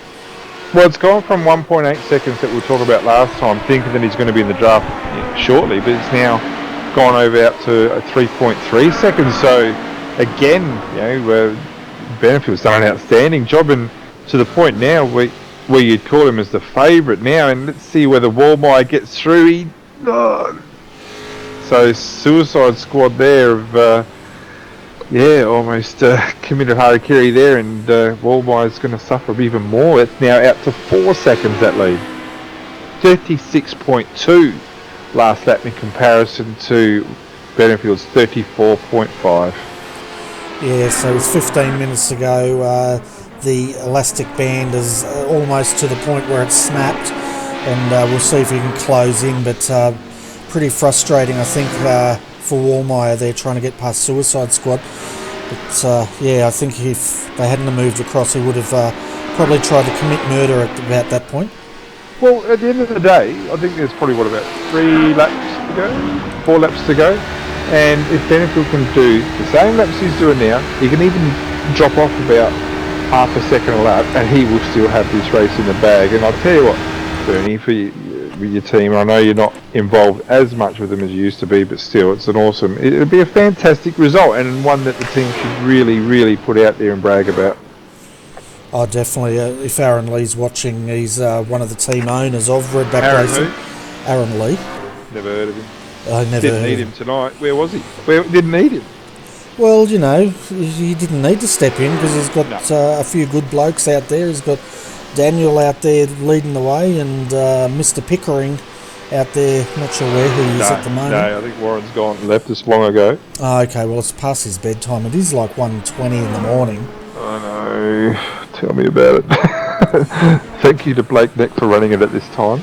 Yeah, well, spare a thought for me. If I was broadcasting tomorrow, I would have been back at Le Mans. There goes Trading Paints just dying on me. And isn't that great? Who cares? But I would have been kicking off again at 8:45 in the morning back at Le Mans for a 10-hour. What time in the morning? 8:45. No, never. No. It's not going to happen. No, it's not. That broadcast was cancelled this afternoon, unfortunately. But at least we've got the 2.4 hour in. And if the people are wondering what Victorian Flag Marshalling Team is, they're our sponsor tonight, folks. And thanks to those guys for backing tonight's 2.4. Yeah. I know Blake's heavily associated with the Victorian Flag Marshalling. He's always out there every weekend, Phillip Island, and I think he did the Grand Prix as well at Albert Park, and he's always out there at Winton getting involved. So it's not, if you're a true motor racing enthusiast, it's probably not the worst way to watch a race, is it? Right next to the track, waving a few flags at a few people. Oh, it's the best seat in the house, mate, I tell you. And if it wasn't for those guys, there wouldn't be any motor racing anywhere, really. No, that's exactly right. And I'll tell you right now, PRT, the Walmire, they'll be looking at this race and they'll be a little bit stung by this. Walmire is one of their bigger guns, HPD, and he has not been able to close this deal off. So whether they go back to the drawing board and just work on their set a little bit, because the Redback team's really shown some decent pace, haven't they? Whether they took tyres at some stage, don't know, but what have we got left now? Less than 10 minutes to go, so thinking 3 laps, maybe 4 to go. Benfield's a 33 flat. A 3-minute 33 flat, and it's matched by Walmire. Both of them did a 3-minute 33. Yeah, unbelievable, isn't it? It's separated by, 1/1000th of a second between the two. Amazing. Absolutely amazing that they could, after that long a lap, at this stage of the race, at those times, are that close. Yeah, well, they're both throwing everything they can at these two cars to try to take the win in Class A at the moment. I think as far as Class B goes, that gap now is out by 9 seconds, I think it is. Yep. So it looks like Marcino there is in the box seat to take that, as long as nothing goes poorly for them. Looking down to Class C, we haven't seen much of Class C. That's being led by David Barraclough at the moment. It looks like who we got? Martin Silvasi. Yeah. The ERT Hornets yellow car. Again, this is an outstanding performance by Marty. He's done a really good job. He's had a pretty tough couple of weeks as well. But he's got that car, from 43rd on the grid up to 25th overall, which is a fantastic performance. And he will be really, really stoked with that.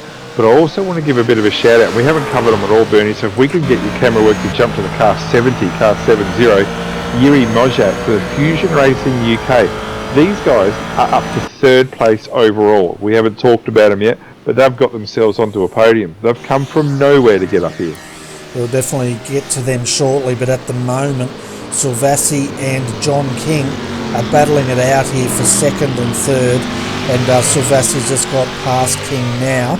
We'll see if King can come back, because he'll have the draft, and these cars do draft, so the battle is on between these two at the moment.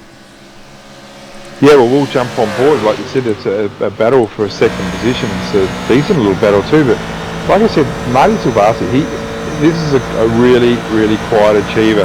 Just gets around, gets the job done. Does a lot of, was running pretty much his own team in the Mercedes and the GT3s, and then came over to ERT and the Hornets program and has added something. He's added a bit of, I'm not going to say it wasn't stable, but he's very good to have around stability-wise, and it's quiet achiever, does a bit of work in the background, and just does such a good job behind the wheel. Very, very consistent, and is getting better and better all the time. Yeah, and he's definitely doing well tonight in that GT3. He's starting to pull away now, and under brakes, so King's back, but it's going to be interesting to see who prevails here at the moment, and this is probably the battle of the track, on the track, whatever, you know what I mean. Got you the first time. So, yeah, but it's been an impressive performance, and we are down well under 10 minutes to go, so this will keep going all the way to the finish, you would think. Just trying to see.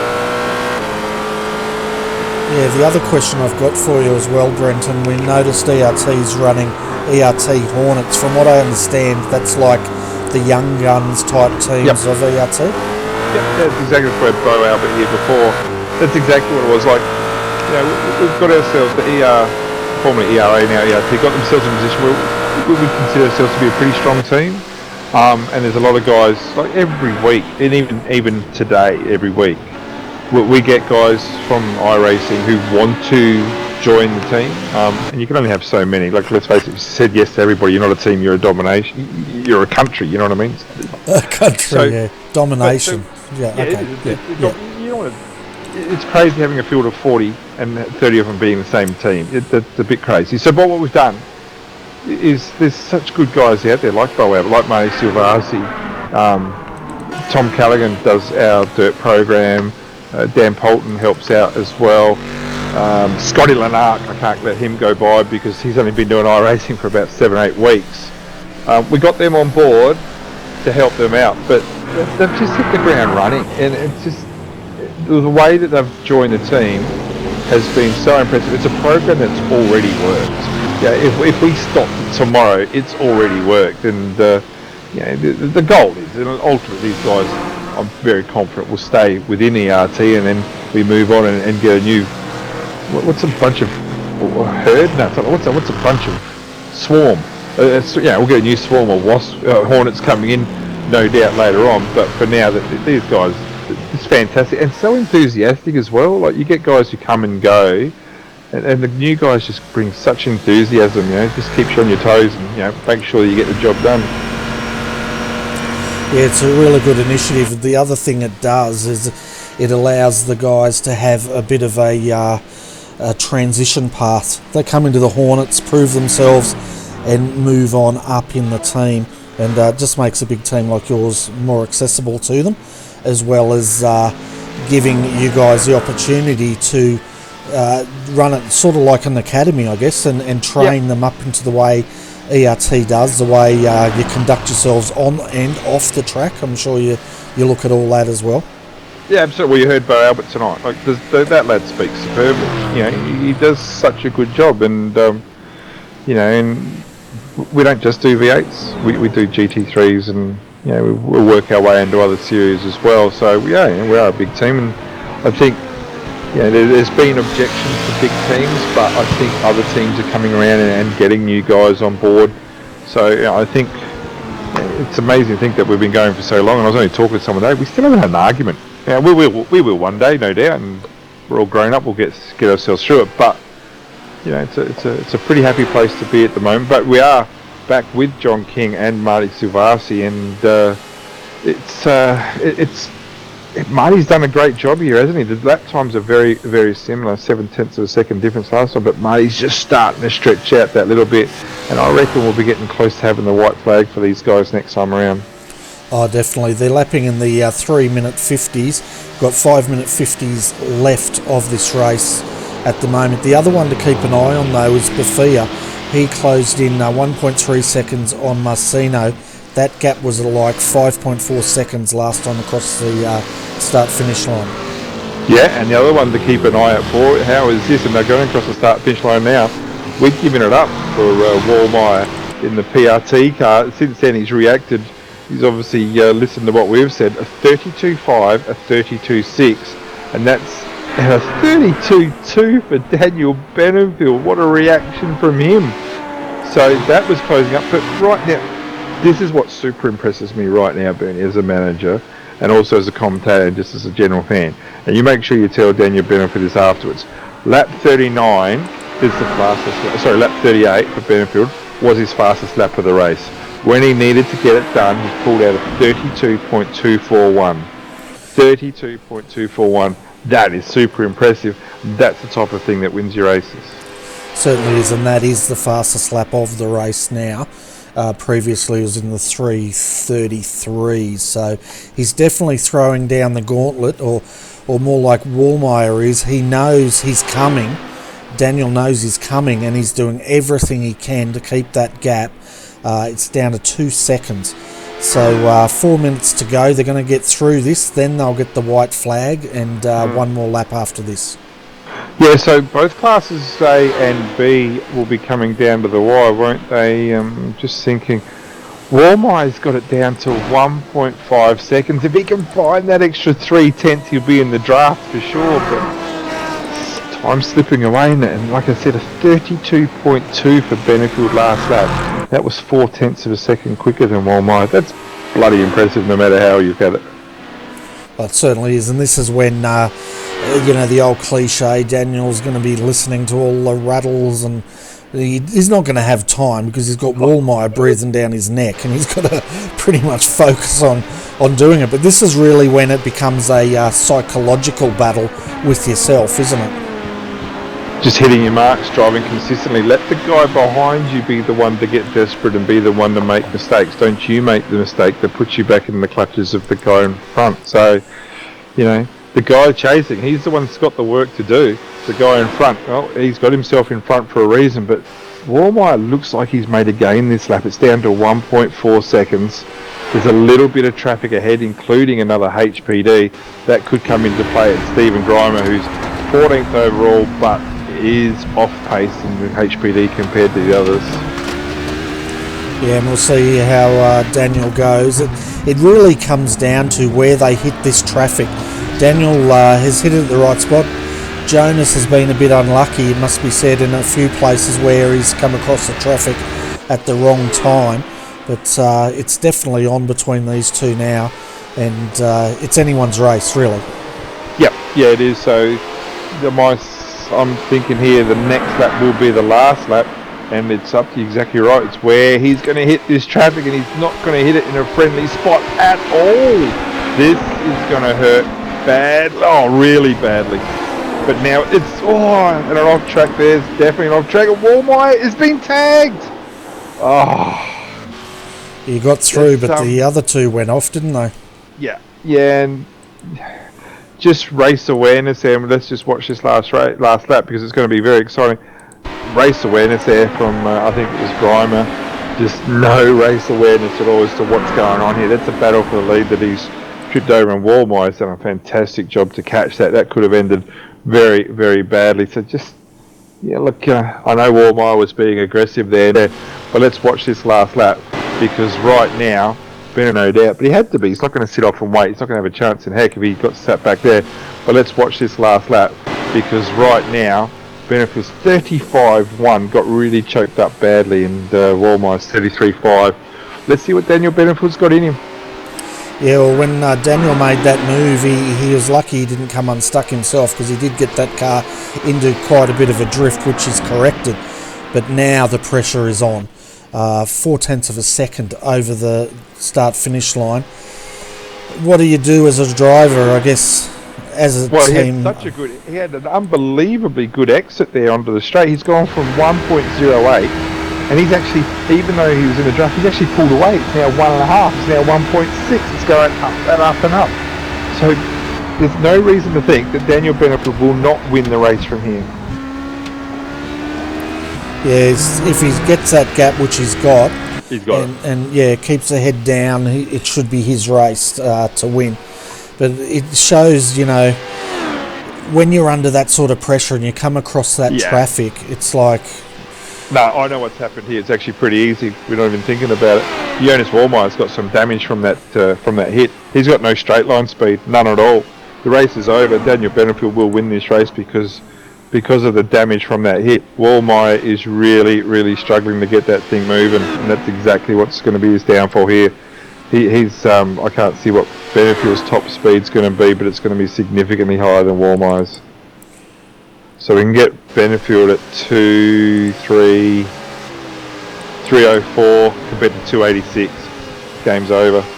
Yeah, pretty much, and the last lap board has just come out now, so the white flag is out, and I apologise, folks, for my overlays. I didn't fix that. It looks pretty crap, doesn't it? But anyway. Well, let's quickly go to the car 70 if we can. We've got to give them some acknowledgement here, Bernie. The Fusion Racing UK, Yuri Mojak, is in the car now. He's been in the car the whole time. What a fantastic effort by him. We're not going to let that go unnoticed. Not up on the grid with the 332, but he's 31 seconds off the lead. he's not going to be caught. He's going to come third position. So for Fusion Racing UK and for Yuri Mojek, that's an outstanding performance, and congratulations to them getting on the podium. I reckon if you asked them at the start of the race, would they take that? They'd take that in a heartbeat. They'll finish just in front of the car 45, Josh Rogers. He's done a pretty good fight back, and we expected that. But I can't see Rogers catching that ground, and I think they'll come fourth. Yeah, they're ways off there. They're definitely going to get fourth, and then Tobias Schultz down there in fifth at the moment. But let's get back up to the front, because we've got Daniel Benfield now, and where is he? He's just coming up through the Porsche curves, I think. He's through those, mate. He's coming up to two little corners to go, and it's all your call. Yeah, so 2.4 hour here at Le Mans. We can see Daniel Benfield from Redback Racing Team coming across the line very shortly. He's got a GT3 in. He's chosen not to overtake him, and it'll be a win for Daniel Benfield here for Redback Racing. Fantastic effort. Time to celebrate, boys, and you should be proud of that effort. Yeah, that's a supreme effort, and good job to the Aussie team for picking that win up. Look at Wallmeyer's last lap at 3:37.9. That was he had a broken wing, so that car was pretty dudded up. Unfortunately, that mistake by Grimer certainly cost us a decent finish, no doubt. But at the same time, it's a racing incident. But yeah, congratulations to Daniel Benfield and Redback Racing. 41 laps in a 2.4 2 hour 24 minute race. So for those who want to get your timings, there you go. 40 laps they finished in 2 hours 24 minutes. So can you imagine next week doing 400 laps around here?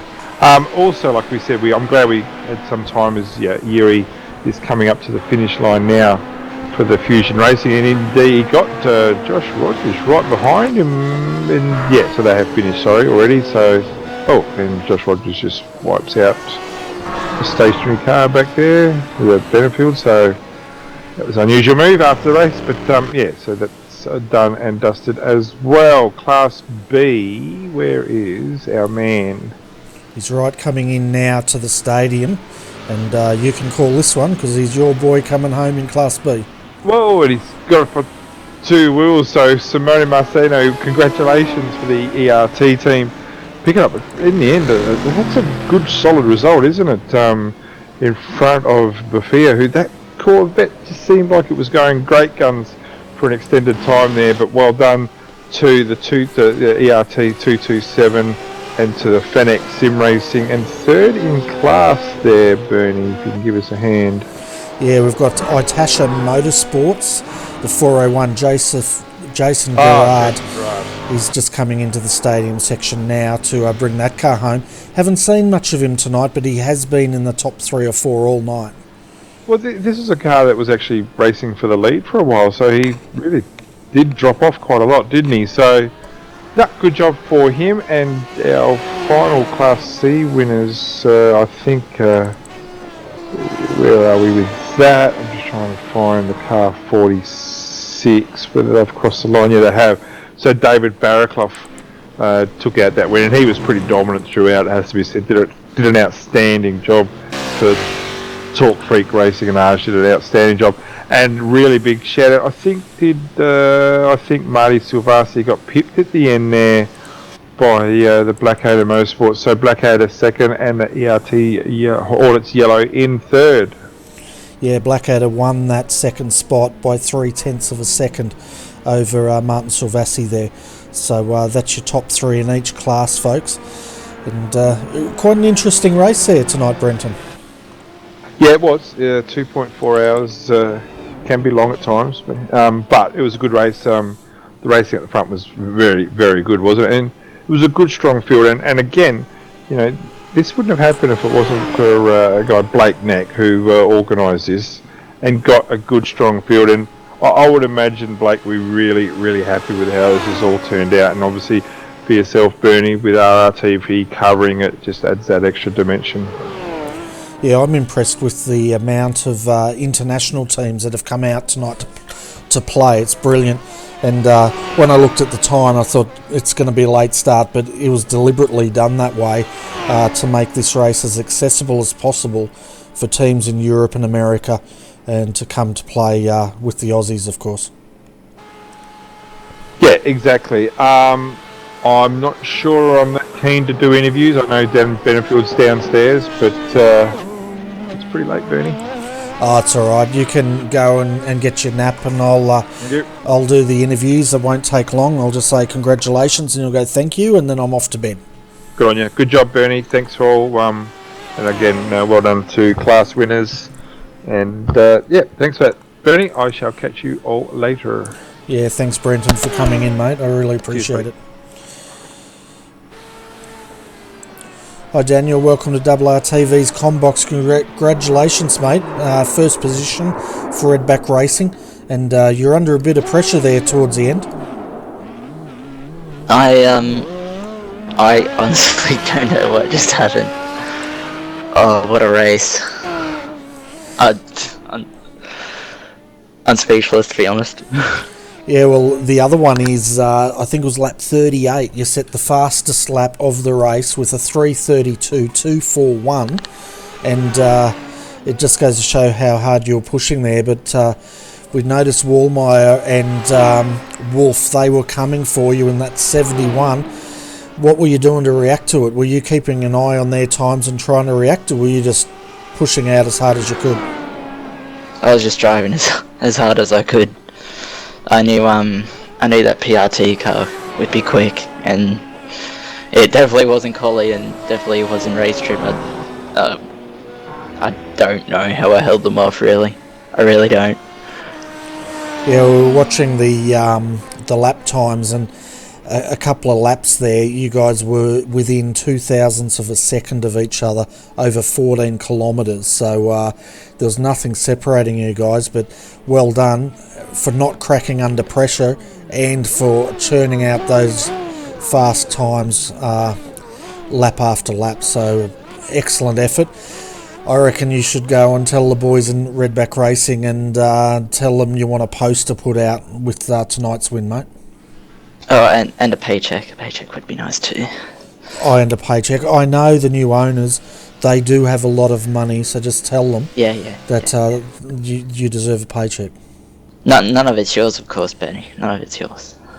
Because even though you sponsor us, you don't pay us any money. You're not meant to tell people that, jeez. Well, it's out there now, isn't it? Yeah, well, that's right. I do sponsor your team, but yes, and I do not pay you. So it's the best sponsorship deal I've signed for a very long time. Yeah, I bet. All right, but you should, before we let you go, give a shout out to your real sponsors. So obviously yourself, Bernie, for the amazing broadcast that you do with all the series that you cover, and to our other sponsors, Secure SA Storage, for their support. Fantastic. Well, I'm going to let you go because I don't know about you. It's 1:45 in the morning. I'm not sure if you've got to back this up tomorrow with the run. I get to sleep in. But, yeah, it's been a long one. Congratulations on the win. Fantastic effort. And we're going to catch you next time. Thanks, Benny. So, folks, that pretty much brings us to the end of the broadcast. Unfortunately, tomorrow we will not be covering the Selby Endurance Sports Car Championship, but I'd like to wish all the teams that are competing tomorrow the best of luck. Anyone out there that wants to watch, I guess you can join in on the server and watch the spectators. But also I'd like to thank everybody that joined us tonight in the chat room and all the international drivers that came to make this event what it was tonight. And, of course, Brenton O'Brien. So, folks, it's time to say good morning. On behalf of Brenton O'Brien, I'm Bernie Wiemers. Thanks for your company, and I look forward to your company again this Monday night for the Skip Barber Monday Night Lights. It starts at 9:15 p.m. Australian Eastern Standard Time. But until then, have a great sleep, and we'll catch you soon. Good night.